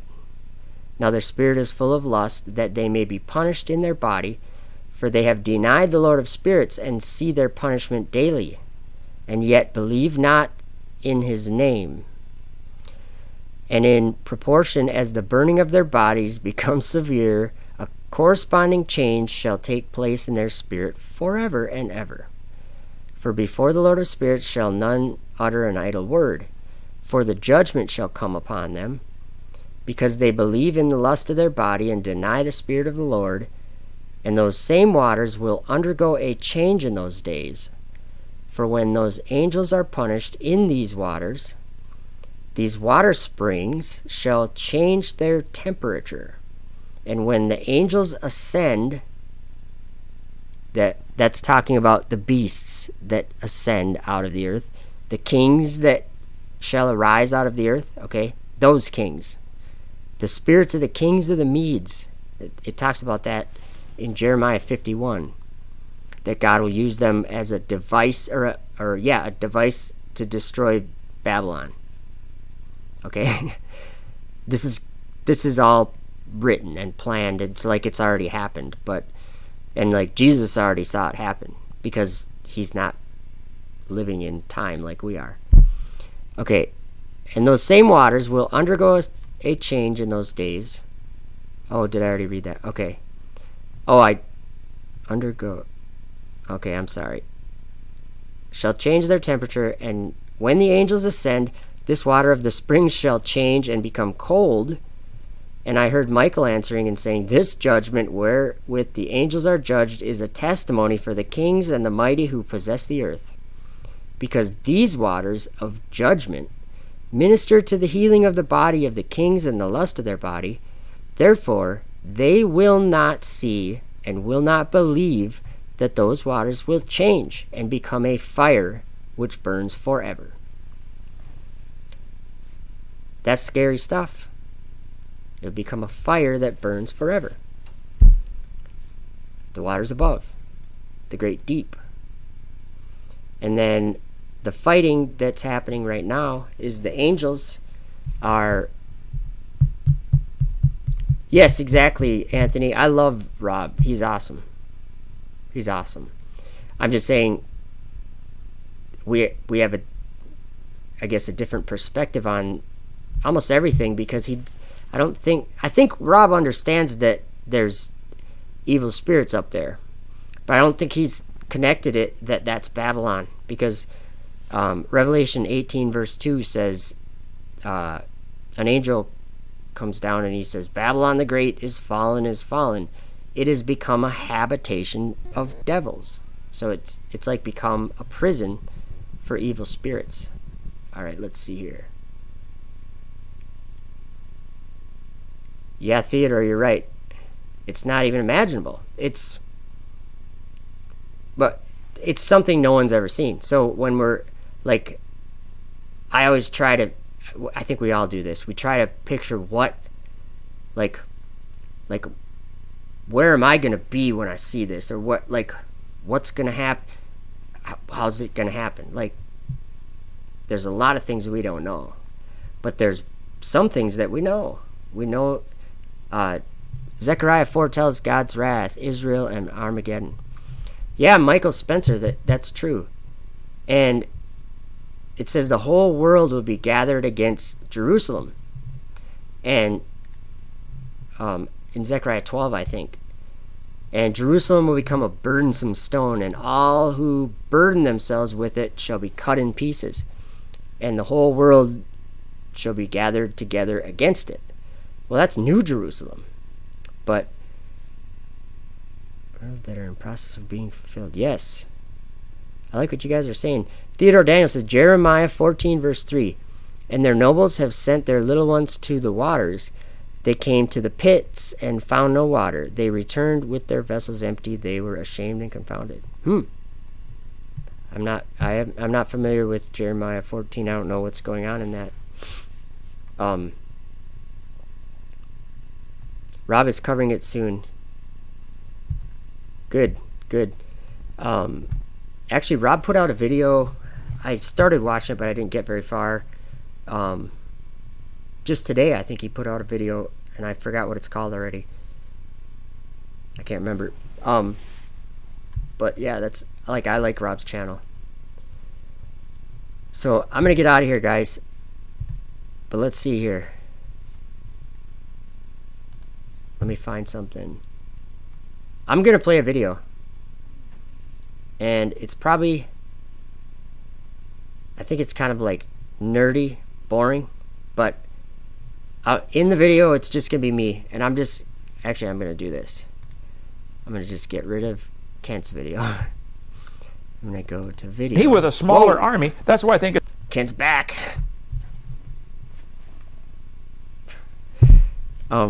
Did you guys see the picture where I put my head where Kent's face is and I was doing? Kent's so awesome.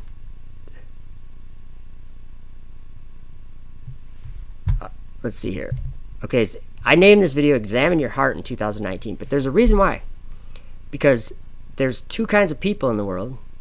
There's ones that have a father of lies, and there's the ones who have God for their father. Two kind of people. And it's easy to tell which are which. And it's by what we believe. It's because of what we believe. How art thou fallen from heaven, O Lucifer, son of the morning? How art thou cut down to the ground, which didst weaken the nations? For thou hast said in thine heart, I will ascend into heaven. I will exalt my throne above the stars of God. I will sit also upon the mount of the congregation in the sides of the north. I will ascend above the heights of the clouds. I will be like the Most High. That's what Satan says in his heart, or Lucifer says in his heart, that he wants to do all those things. So we're going to go over those things. For thou hast said in thine heart. So what is it when someone says something in their heart? What does that mean? That just means they have the desire to do something, right? That's what I would say. So I would say when Lucifer hast said in thine heart, I would say that his plans or his desires or his intentions. So the first thing he says in his heart is, I will ascend into heaven. So we're going to look at what that means. Okay, in Isaiah 14 verse 13, we're in BibleHub.com. I went to the Hebrew, and we're going to look at what these words mean. Into heaven I will ascend. Okay, let's see what into heaven. Shamayim, so the sky, heaven. For he says in his heart, he will ascend into the sky, into heaven. Okay, so it's talking about the sky, the Shamayim. So let's see what I will ascend. Let's see what that means. To go up, ascend, climb, arise up, cause to ascend up, at once break the day up, bring up, cause to burn. To arise. So he's gonna arise into the sky. Okay, then he says, I will exalt my throne above the stars of God. So we're going to look at those words also. Okay, here we are in same verse, 14:13. And he says, I will exalt my throne. Let's see what that means. To be high or exalted, rise. So this same idea of rising, going upwards. We'll look at the, to bring up, exalt self. So Satan wants to exalt himself. Extol, give up, go up, haughty, heave up, be. Okay. So that's pretty clear there. I will exalt my throne. What's my throne? 3678. Seat of honor or throne. This is the only place that humans have outside of planet Earth where humans can live. And if you like, down there on Earth, you can actually see it with your naked eye. You just go to the ISS website, and it tells you when to see us. You can look up in the sky, and you will see this bright little star moving over the sky. For the next part, we don't even need to look up the words. This is straightforward. I will ascend above the heights of the clouds. So it could be said, just the same, it could be said that a commercial airline at cruising altitude ascends above the heights of the clouds. That's a literal phrase that has meaning. So ascending means to go up, to rise above, verifies that, the heights of the clouds. We all know where the heights of the clouds are, right up there. Now this is something I don't think anyone should ever say. I will be like the Most High. That is a ridiculous fantasy, Lucifer. The Most High made you, and he made everything. So you'll never be like the Most High. But this is what Satan says in his heart.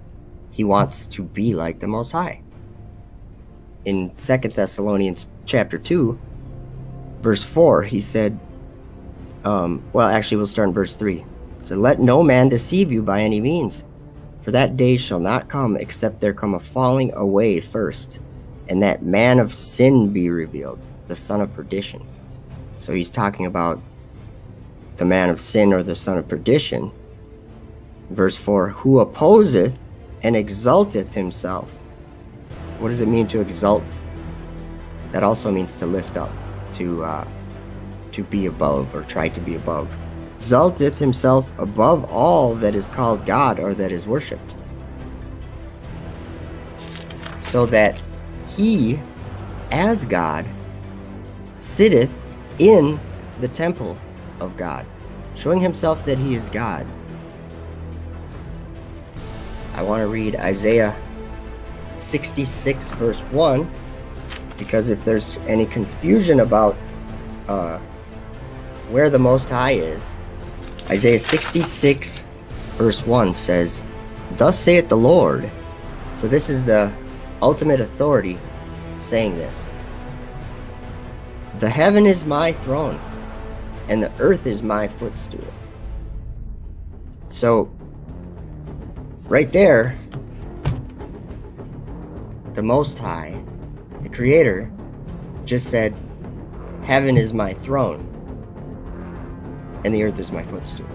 I want to point out the realistic things that Satan plans on doing, and in my opinion, has been doing, and I was even fooled by it, but I've overcome that by the Word of God. That's the only way you can overcome it. You will believe that he's up in the heavens, that he ascends into heaven. I know a lot of people that believe there's people ascending into heaven. And a lot of these people think they believe the Word of God, but they're either actually gathered against it. They're on Lucifer's side. They have in their heart the same thing he has in his heart.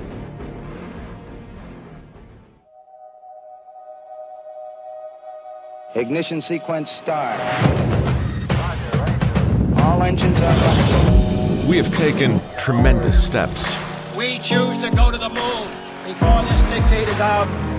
We have achieved the earth-shaking, the breathtaking, the groundbreaking. One small step for man. And left a mark in the heavens.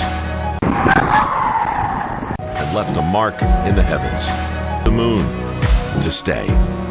So we can go beyond to Mars, to expand what's possible and further our understanding. The architecture for these missions is already taking shape. We will go with new systems, bold designs, and a sustainable mission. You can hear it, taste it, touch it. We are going. We are training, testing, pressing our pioneering spirit into every component, defining our resolve with every line of code, and securing our success with every welcomed partnership. This is not hypothetical. This is not about flags and footprints. This is about sustainable science and feeding forward the advance of the human spirit. Because we are the pioneers, the star sailers, the thinkers, the visionaries, the doers. And because we stand on the shoulders of giants to go farther than humanity has ever been, we will add our names to the rolls of the greatest adventurers in history. Every day, every mission, we advance this call. We are NASA. And after 60 years, we're just getting started.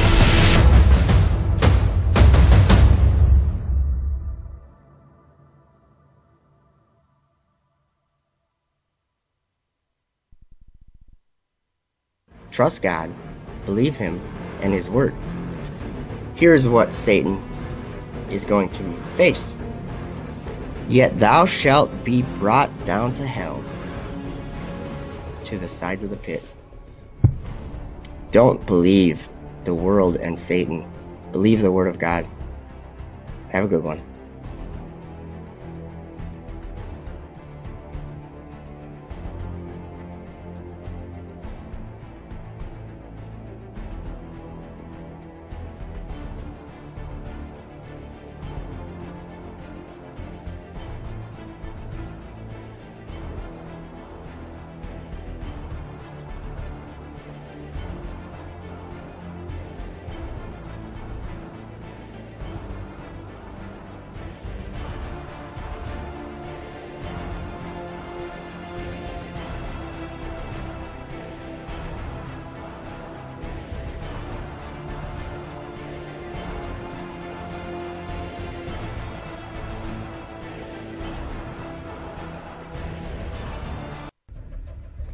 How art thou?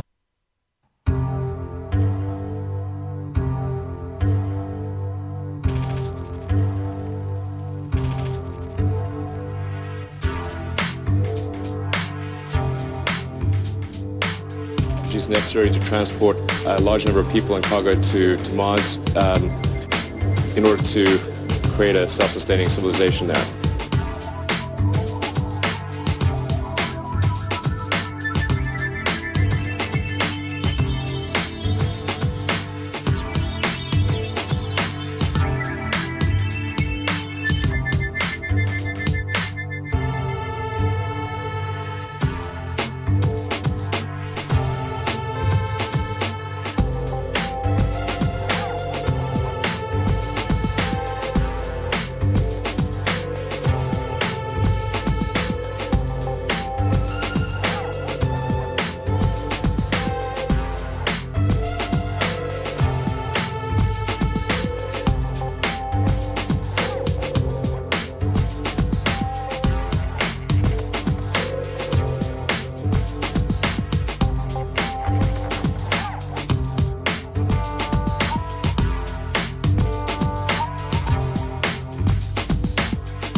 Thanks for having me. So this is the Dragon that goes up into space, right? Yeah, that's our Dragon spacecraft, or version 1, which is capable of taking cargo to and from the space station. So when do human beings start going up in it, do you think? So we expect to complete version 2 of Dragon, which will have astronaut transport capability. And most of what you do now is send satellites up into space, right? That's how you pay the bills. Exactly. But you want to do something much more ambitious with SpaceX. Yeah, I mean, the long-term aspiration is to develop the technologies necessary to transport a large number of people and cargo to Mars in order to create a self-sustaining civilization there. In order to create a self-sustaining civilization there. And that's really why I started the company, was because it seemed as though... To create the possibility for life on other planets. To create the possibility for life on other planets. To create the possibility for life on other planets. Yeah, exactly. Let no man deceive you by any means, for that day shall not come except there come a falling away first, and that man of sin be revealed, the son of perdition, who opposeth and exalteth himself above all that is called God, or that is worshipped, so that he as God sitteth in the temple of God, showing himself that he is God.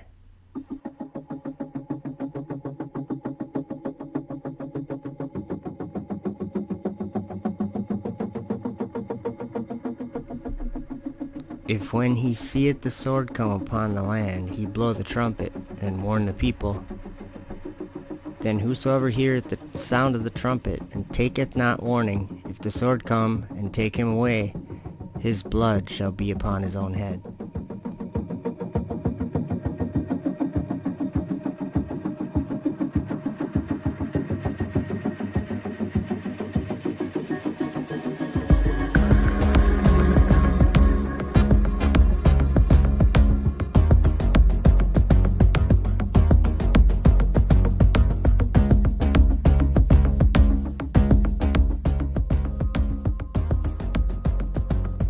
And it came to pass after this, that I saw another host of chariots with men riding on them, and they came upon the wind from the east and from the west to the south. And the sound of the noise of their chariots was heard. And when this occurred, the holy ones observed it from heaven, and the pillars of the earth were shaken from their foundations, and the sound was heard from the ends of the earth to the ends of heaven throughout the day.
and preach the gospel to every creature.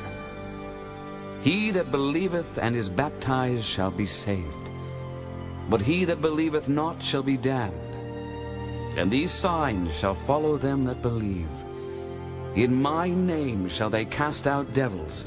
They shall speak with new tongues. They shall take up serpents. And if they drink any deadly thing, it shall not hurt them. They shall lay hands on the sick, and they shall recover. So then after the Lord had spoken unto them, he was received up into heaven and sat on the right hand of God. And they went forth and preached everywhere, the Lord working with them and confirming the word with signs following. Amen.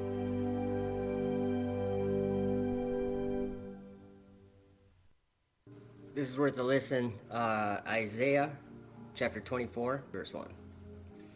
Behold, the Lord maketh the earth empty, and maketh it waste, and turneth it upside down, and scattereth abroad the inhabitants thereof.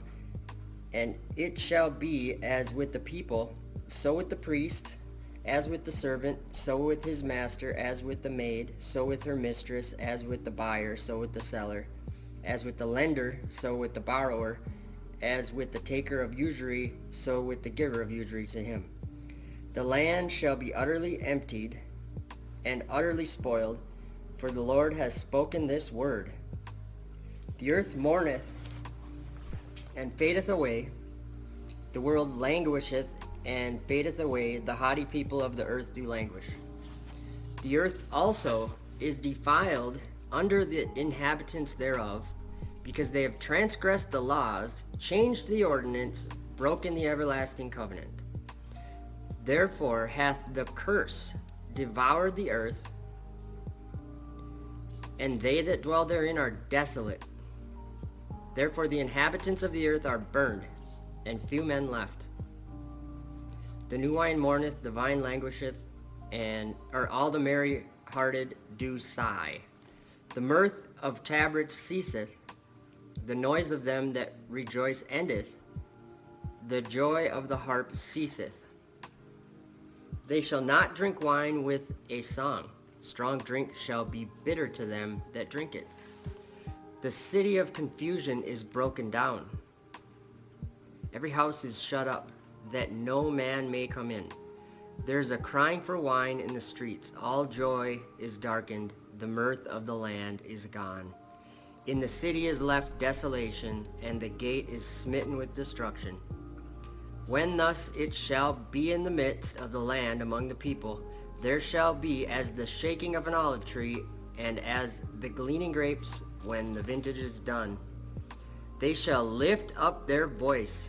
They shall sing for the majesty of the Lord. They shall cry aloud from the sea. Wherefore glorify ye the Lord in the fires, even the name of the Lord God of Israel in the isles of the sea. From the uttermost part of the earth have we heard songs, even glory to the righteous. But I said, my leanness, woe unto me. The treacherous dealers have dealt treacherously, yea, the treacherous dealers have dealt very treacherously. Fear and the pit and the snare are upon thee, O inhabitant of the earth.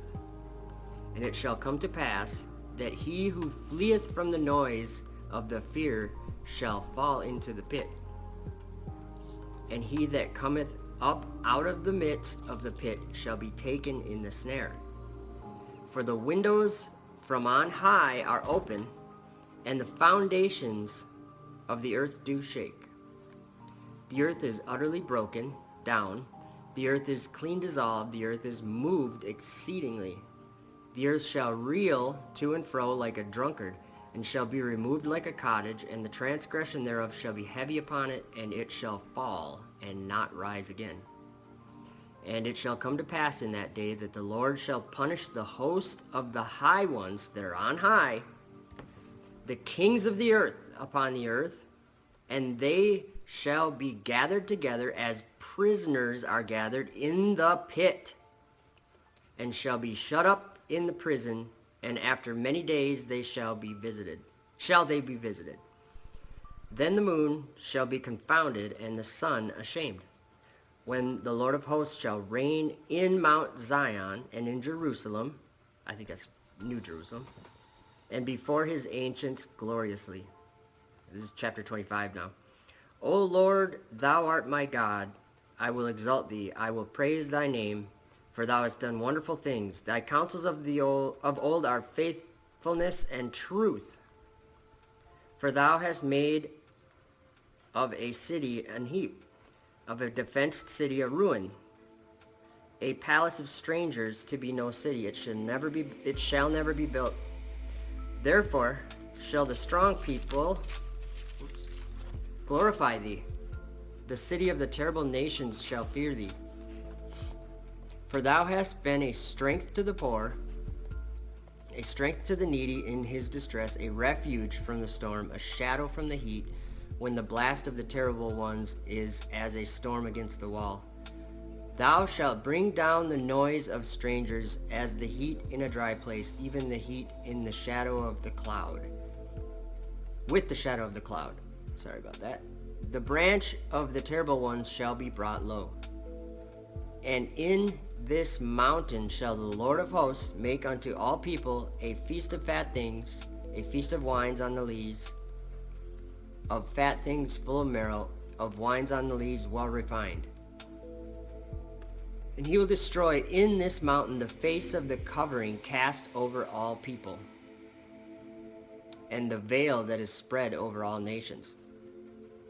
He will swallow up death in victory, and the Lord God will wipe away tears from off all faces, and the rebuke of his people shall he take away from off all the earth, for the Lord hath spoken it.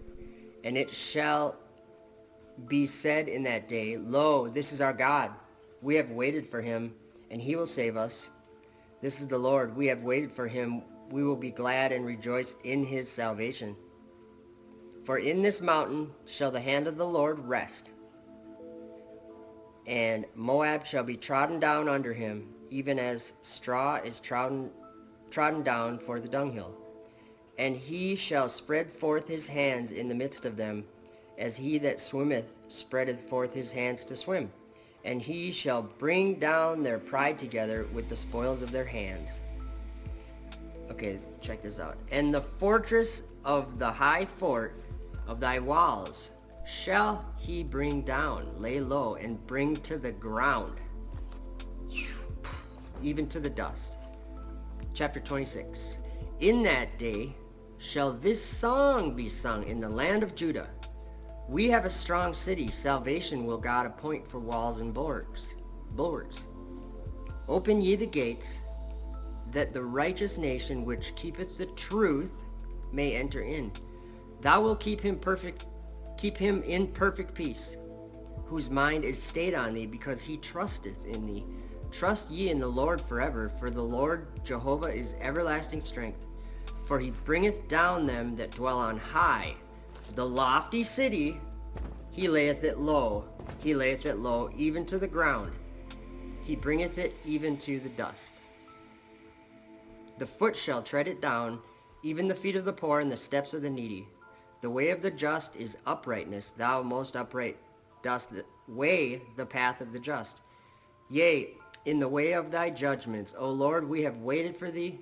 The desire of our soul is to thy name, and to the remembrance of thee.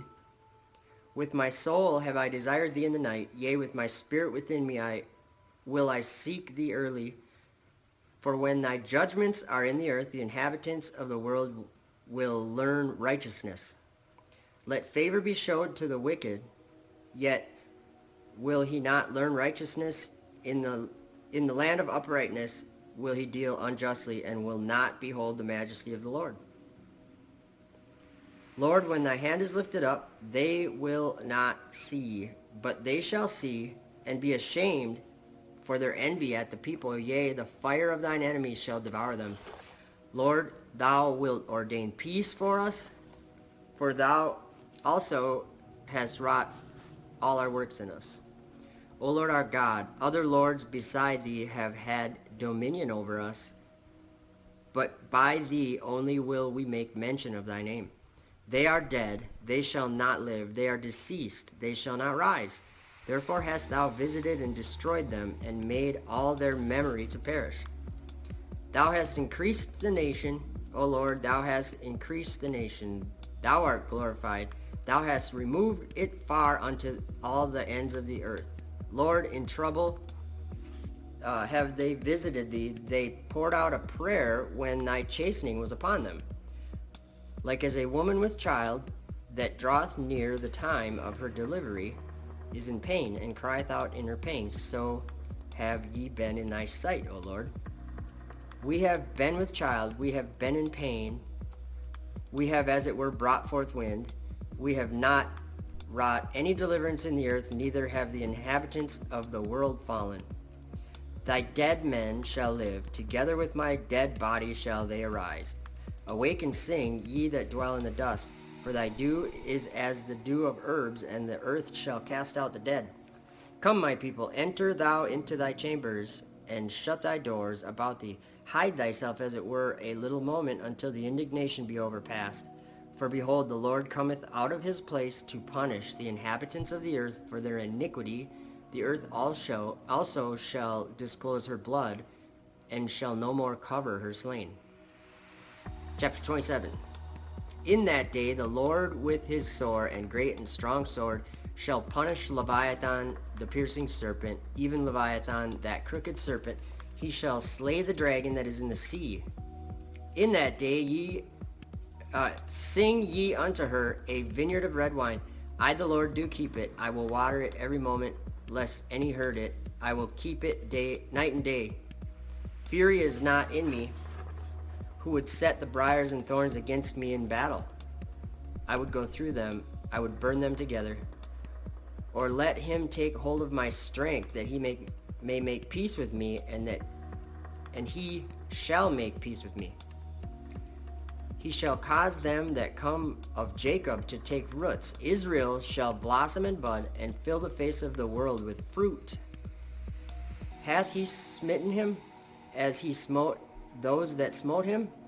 Or is he slain according to the slaughter of them that are slain by him? In measure, when it shooteth forth, thou wilt debate with it. He stayeth his rough wind in the day of the east wind. By this therefore shall the iniquity of Jacob be purged, and this is all the fruit to take away his sin, when he maketh all the stones of the altar as chalk stones that are beaten in sunder, and groves and images shall not stand up. Yet the defenced city shall be desolate, and the habitation forsaken and left like a wilderness. There shall the calf feed, and there shall he lie down, and consume the branches thereof. When the boughs thereof are withered, they shall be broken off. The women come and set them on fire, for it is a people of no understanding. Therefore he hath made them will not have he that hath made them will not have mercy on them, and he that formed them will show them no favor. And it shall come to pass in that day that the Lord shall beat off from the channel of the river unto the stream of Egypt, and ye shall be gathered one by one, O ye children of Israel. And it shall come to pass in that day that the great trumpet shall be blown, and they shall come which were ready to perish in the land of Assyria, and the outcasts in the land of Egypt, and shall worship the Lord in the holy mountain at Jerusalem. And that's about all I was going to read. I just wanted to read those chapters in Isaiah. That lofty city is space, and it's going to be thrown down with violence. It's Babylon the Great. It's a prison for fallen angels. We just read about the prison. We just read about how it's on high. Let's see here. Let me go back just to review one little thing here. Chapter 24, verse 22. And they shall be gathered together as prisoners are gathered in the pit, and shall be shut up in the prison, and after many days they shall be visited. And in that day shall this song be sung in the land of Judah. A song is being sung. There, chapter 26, verse 21. For behold, the Lord cometh out of his place to punish the inhabitants of the earth for their iniquity. The earth also shall disclose her blood, and shall no more cover her slain. 24, verse 16. From the uttermost part of the earth have we heard songs, even glory to the righteous. Isaiah 24, verse 6. Therefore hath the curse devoured the earth, and they that dwell therein are desolate. Therefore the inhabitants of the earth are burned, and few men left. I want to go to Zechariah and just talk about that curse really quick. Zechariah 5, I'm just going to read a couple verses. Then I turned and lifted up mine eyes, and looked, and behold, a flying roll. a flying roll. And he said unto me, What seest thou? And I answered, I see a flying roll. The length thereof is 20 cubits, and the breadth thereof is 10 cubits. Then said he unto me, This is the curse that goeth forth over the face of the whole earth, for everyone that stealeth shall be cut off as on this side according to it, and everyone that sweareth shall be cut off as on that side according to it. I will bring it forth, saith the Lord of hosts, and it shall enter into the house of the thief, and into the house of him that sweareth falsely by my name. A flying roll.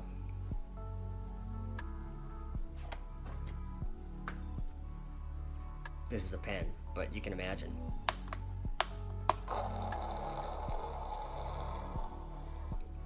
The only thing that goes up to heaven. Rockets. Alright guys, have a good one.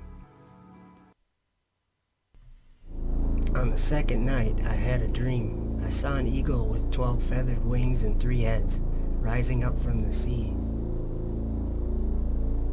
Its heads were at rest. The middle head was larger than the other heads, but it was also at rest with them.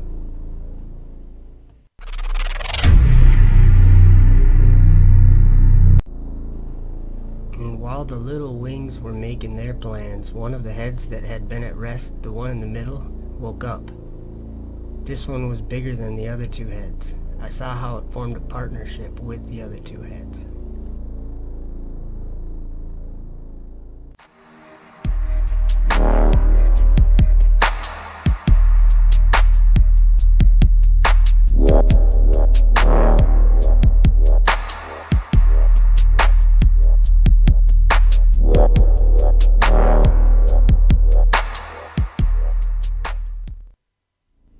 Moreover, this head gained power over the whole earth, and dominated those who lived on it, inflicting great distress.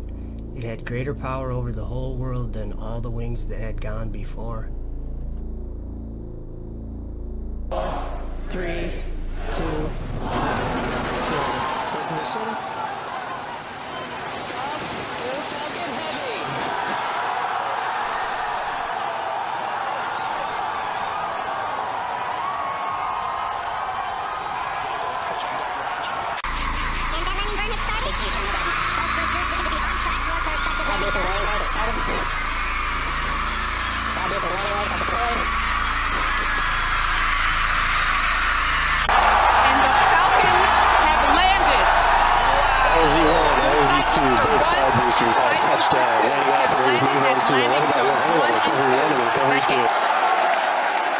Check on your screen. Sometimes this footage goes out when it approaches the drone ship and the heavy vibrations make it lose signal. We're crossing our fingers that's not the case right now.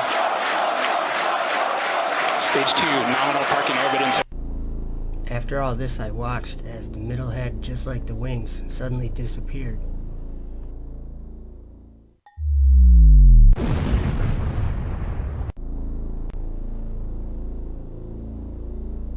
There were 2 heads left, however, which also ruled over the earth and over those who live on it.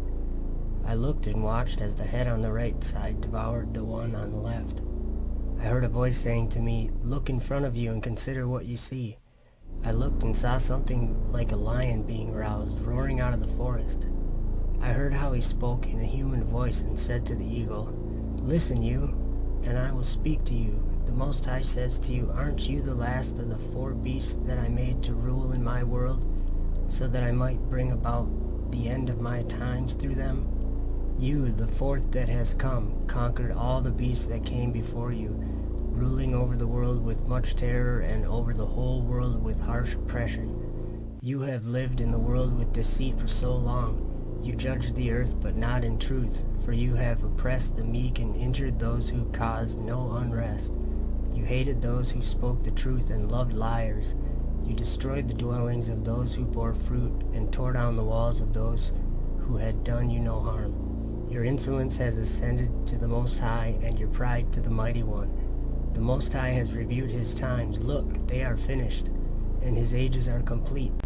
Therefore, eagle, you must utterly vanish, you and your terrifying wings, your dreadful little wings, and your evil heads, and your dreadful talons, and all your worthless body. Then the whole earth will be refreshed and restored, set free from your violence, and will hope for the judgment and mercy of him who made it.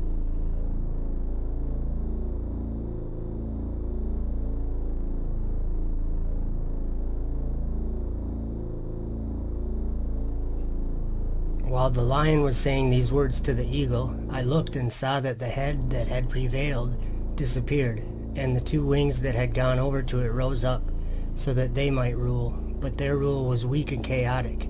I watched as they disappeared, and the whole body of the eagle was burned, and the earth was filled with fear. O sovereign Lord, if I have found favor in your sight, and if I have been accounted righteous before you beyond many others, and if my prayer has indeed come up before your face, strengthen me and show me your servant the interpretation and meaning of this terrifying vision, so that you may fully comfort my soul. For you have judged me worthy to be shown the end of the times and the last events of the times.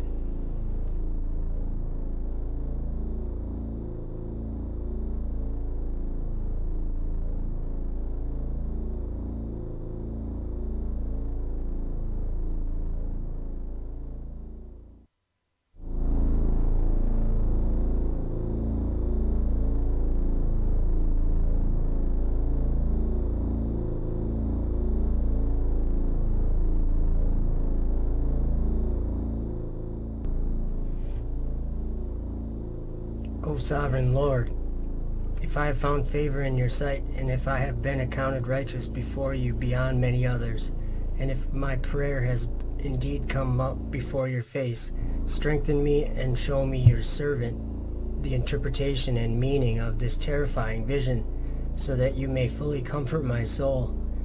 For you have judged me worthy to be shown the end of the times and the last events of the times. He said to me, "This is the interpretation of the vision that you saw. The eagle you saw rising from the sea is the fourth kingdom. It appeared in a vision to your brother Daniel.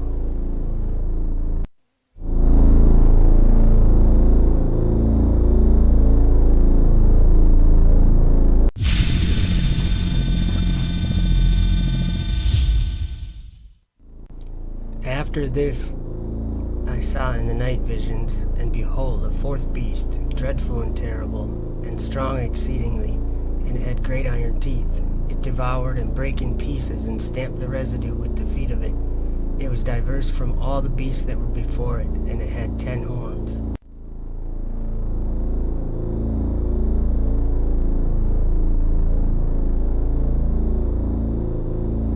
It had great iron teeth.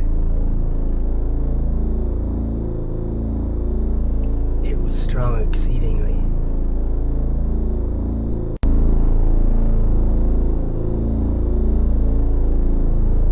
It devours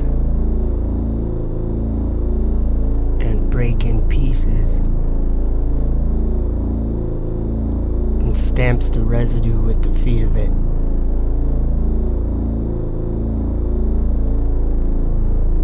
And it had 10 horns.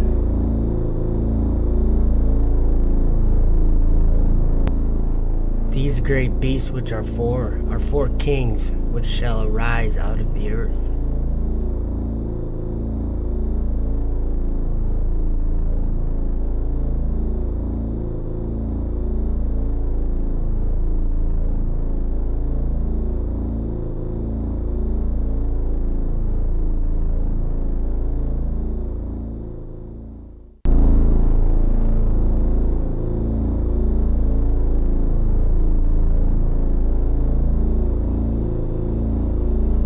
This is the interpretation of the vision that you saw.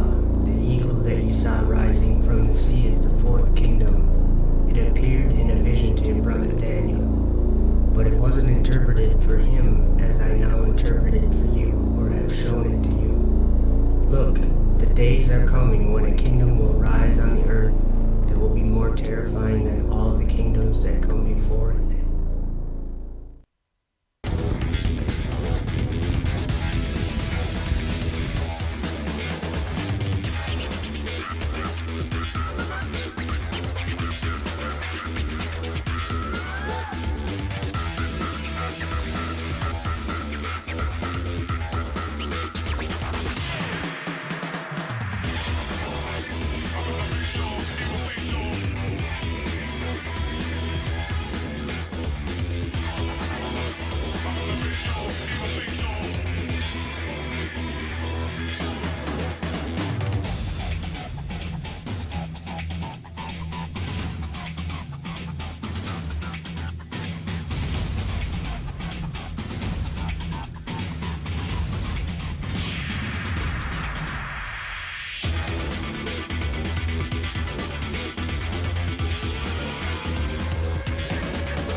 12 kings will rule in it, one after the other. The second one to rule will have a longer time than the rest of the 12. This then is the interpretation of the 12 wings that you saw. As for the fact that you heard a voice that spoke, coming not from its heads but from the middle of its body, this is the interpretation. In the midst of this kingdom's time, great conflicts will arise. It will be in danger of falling. It won't fall then, but will be restored again to its beginning. As for the fact that you saw 8 little wings clinging to its wings, this is the interpretation. 8 kings will arise in it. Their rules will amount to nothing, and their years will be swift. 2 of them will perish when the middle of the time draws near, but 4 will be reserved until the time approaches for its end. 2 will be preserved until the very end. As for the fact that you saw 3 heads at rest, this is the interpretation. In the last period, the Most High will raise up 3 kings, and he will renew many things in it, and they will rule the earth and greatly oppress those who dwell on it, more than all the rest who were before them. Therefore they are called the heads of the eagle, because they will sum up its acts of impiety and complete its last deeds.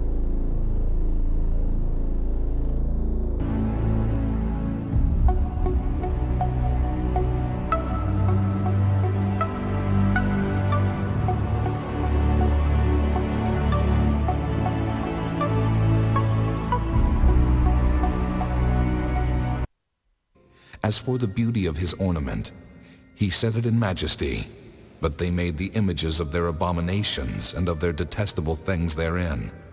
Therefore have I set it far from them, and I will give it into the hands of the strangers for a prey, and to the wicked of the earth for a spoil, and they shall pollute it, and they shall pollute it. My face will I turn also from them, and they shall pollute my secret place, for the robbers shall enter into it and defile it. Make a chain, for the land is full of bloody crimes, and the city is full of violence. Wherefore I will bring the worst of the heathen, and they shall possess their houses. I will also make the pomp of the strong to cease, and their holy places shall be defiled. Destruction cometh, and they shall seek peace, and there shall be none. He bowed the heavens also and came down, and darkness was under his feet. And he rode upon a cherub, and did fly. Yea, he did fly upon the wings of the wind. He made darkness his secret place.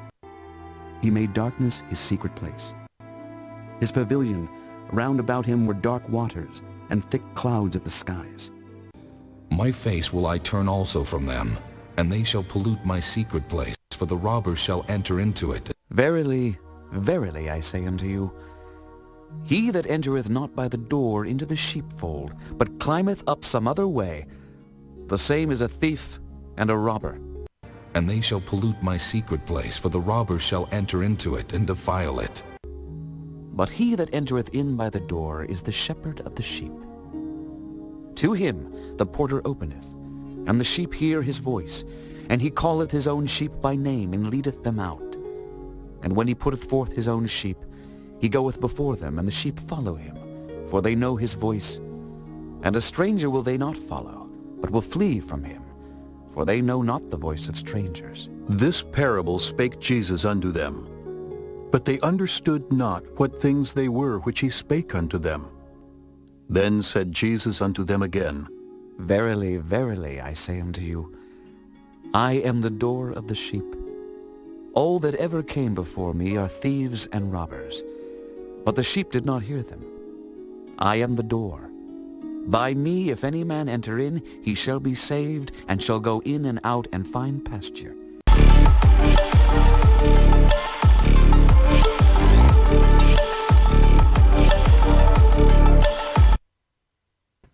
Hi, I'm going to attempt to show you today that interpretation is unnecessary when considering these visions in the Bible that were shown to these two men in particular of the time of the end and what would be at the time of the end.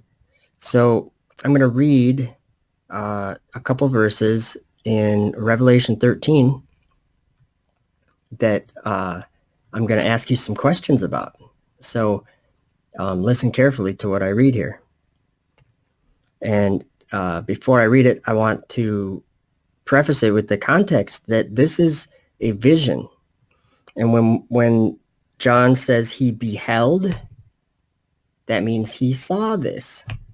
When he says looked, this is a vision, and he saw these things. So chapter 13, verse 1. And I stood upon the sand of the sea and saw a beast rise up out of the sea, having 7 heads and 10 horns, and upon his horns 10 crowns, and upon his heads the name of blasphemy. Verse 2.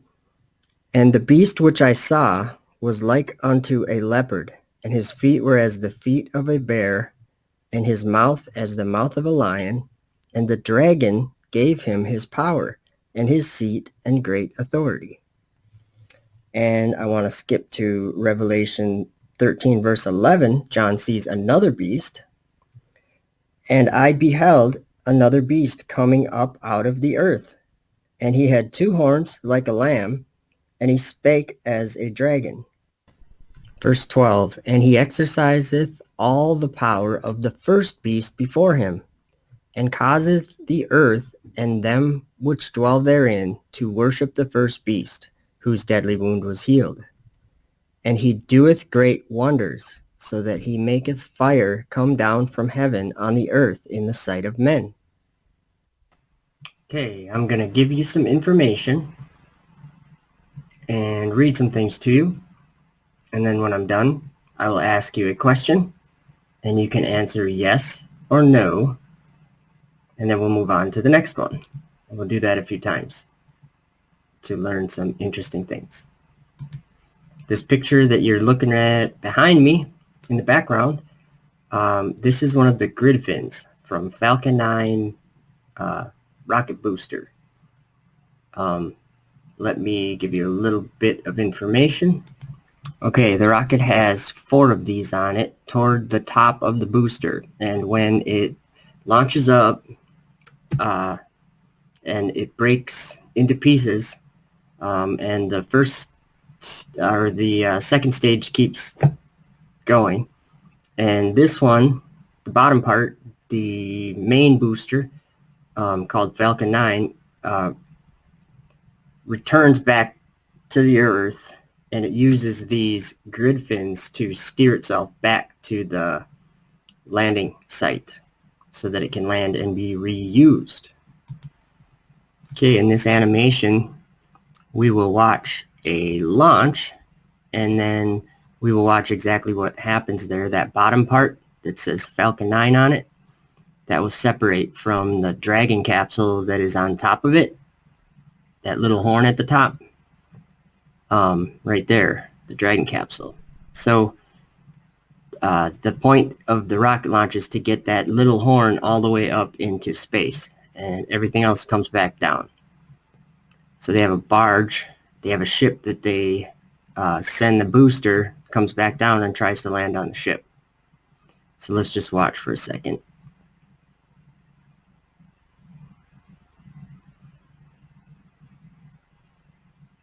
So what happens now is the booster's going to run out of fuel.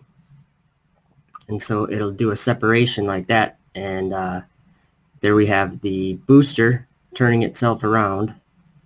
And these grid fins are going to come out and steer it back to its landing barge right there. See them come out? And they steer it down to a safe landing is what we are sold. And there we are. Okay, I want to read you a verse from Daniel chapter 7, verse 7. This is a vision that Daniel had. After this I saw in the night visions, and behold, a 4th beast, dreadful and terrible, strong exceedingly, and it had great iron teeth, it devoured and brake in pieces and stamped the residue with the feet of it. And it was diverse from all the beasts that were before it, and it had 10 horns. The question I have is this. If you were alive 2,000 years ago or so, and you saw this, would it be sensible that you might call them great iron teeth? Yes or no? Next question is, the rocket you see in the background there, or any rocket really, could it be said, if you lived 2,000 years ago, could it be said that it stamps the residue with the feet of it if it was standing? Yes or no? After the Falcon 9 booster launches the Dragon here up into orbit so that the Dragon can give the ISS, the International Space Station, its power to resupply it and bring cargo to and from. The booster comes back down and lands on the Earth, and I'll show you that here. Okay, behind me here, whoops, try to get out of the way. Does this classify as making fire come down from heaven on the earth in the sight of men? Yes or no? Is it the same thing? We're going to watch until it lands on the earth.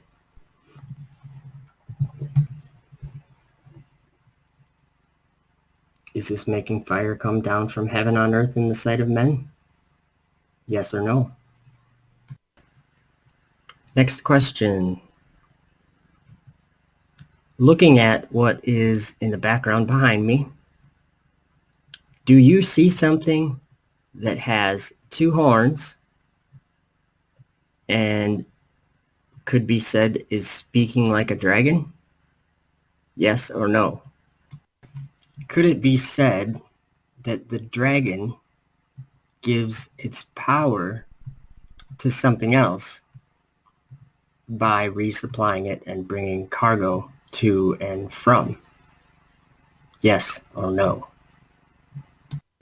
Okay, for the next question, I wanted to change gears and go back to Daniel.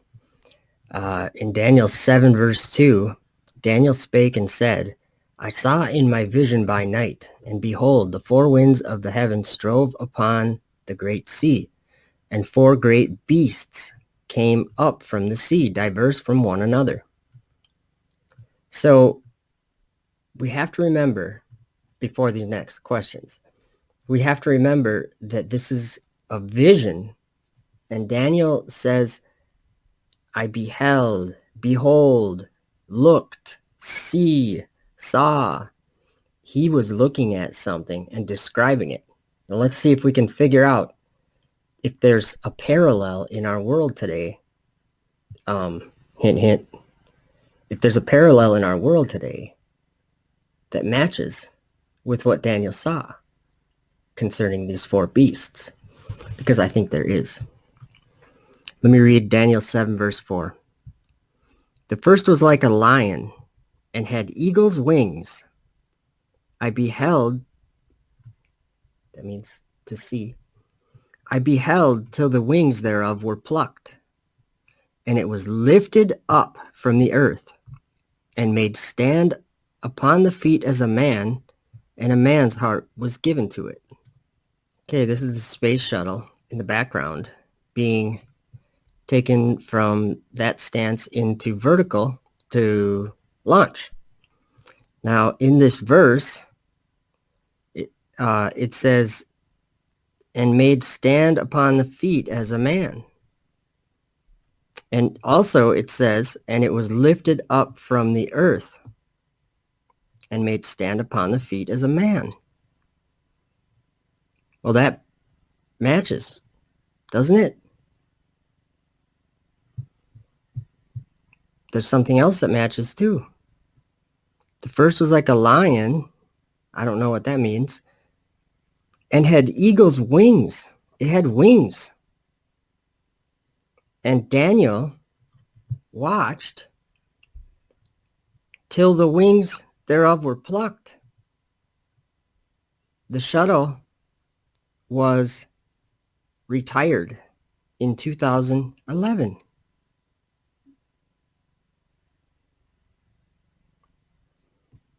And a man's heart was given to it.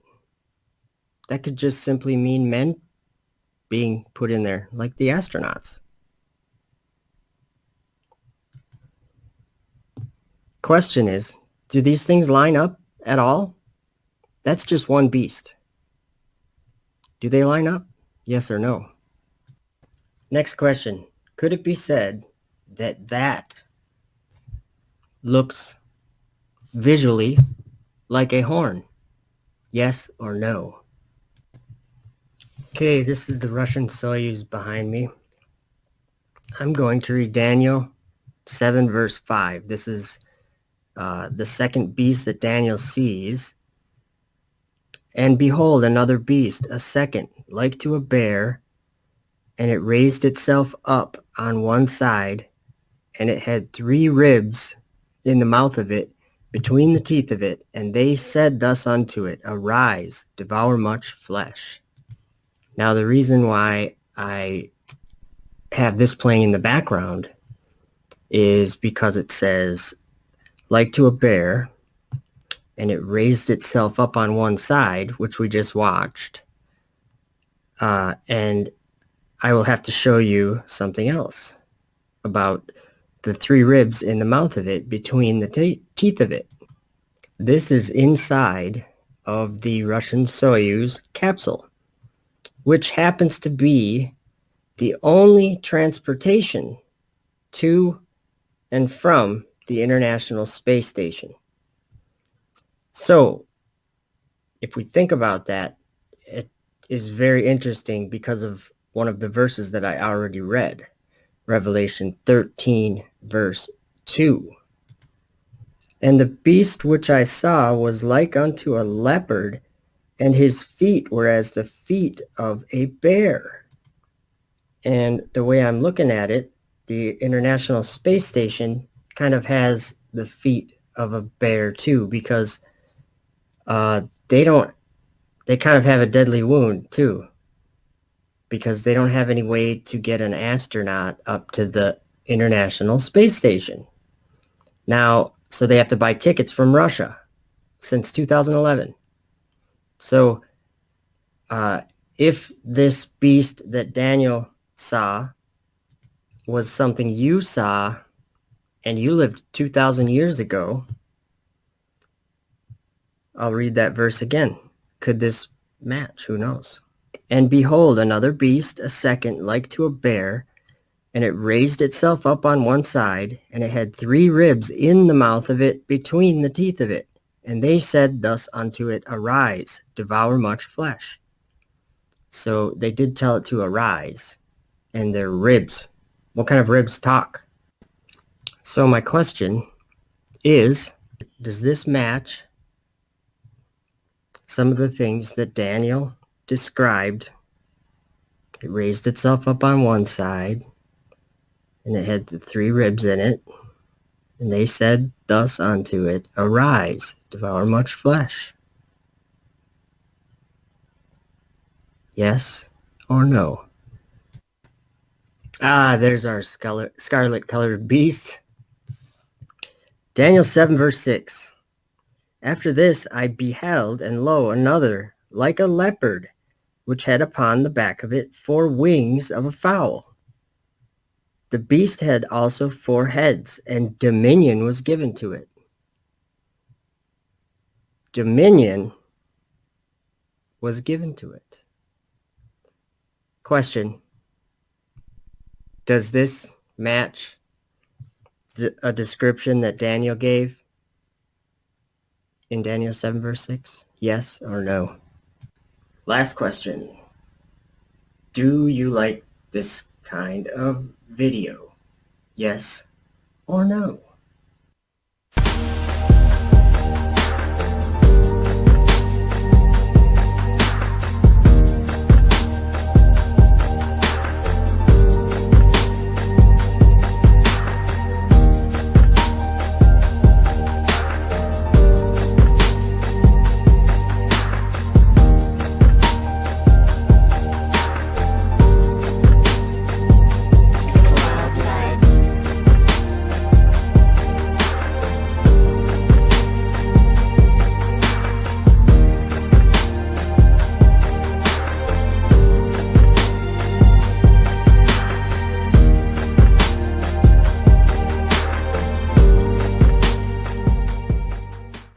And God said, Let there be a firmament in the midst of the waters, and let it divide the waters from the waters.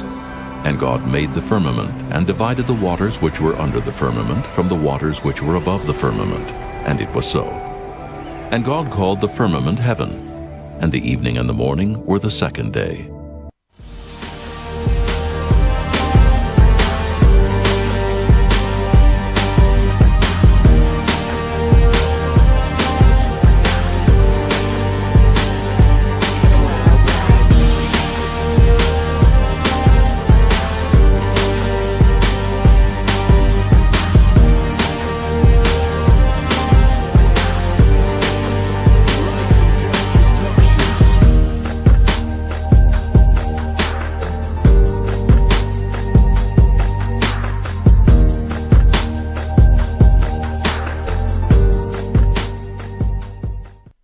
Have ye not known? Have ye not heard?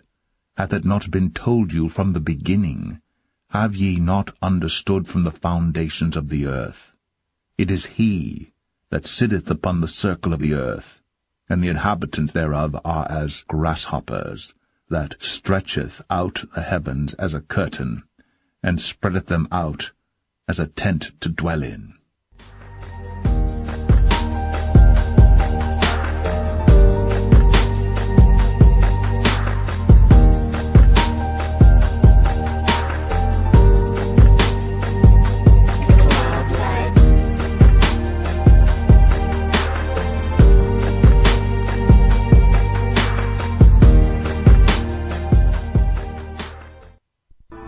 And God said, Let there be lights in the firmament of the heaven to divide the day from the night. And let them be for signs and for seasons and for days and years.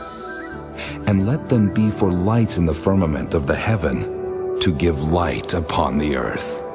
And it was so.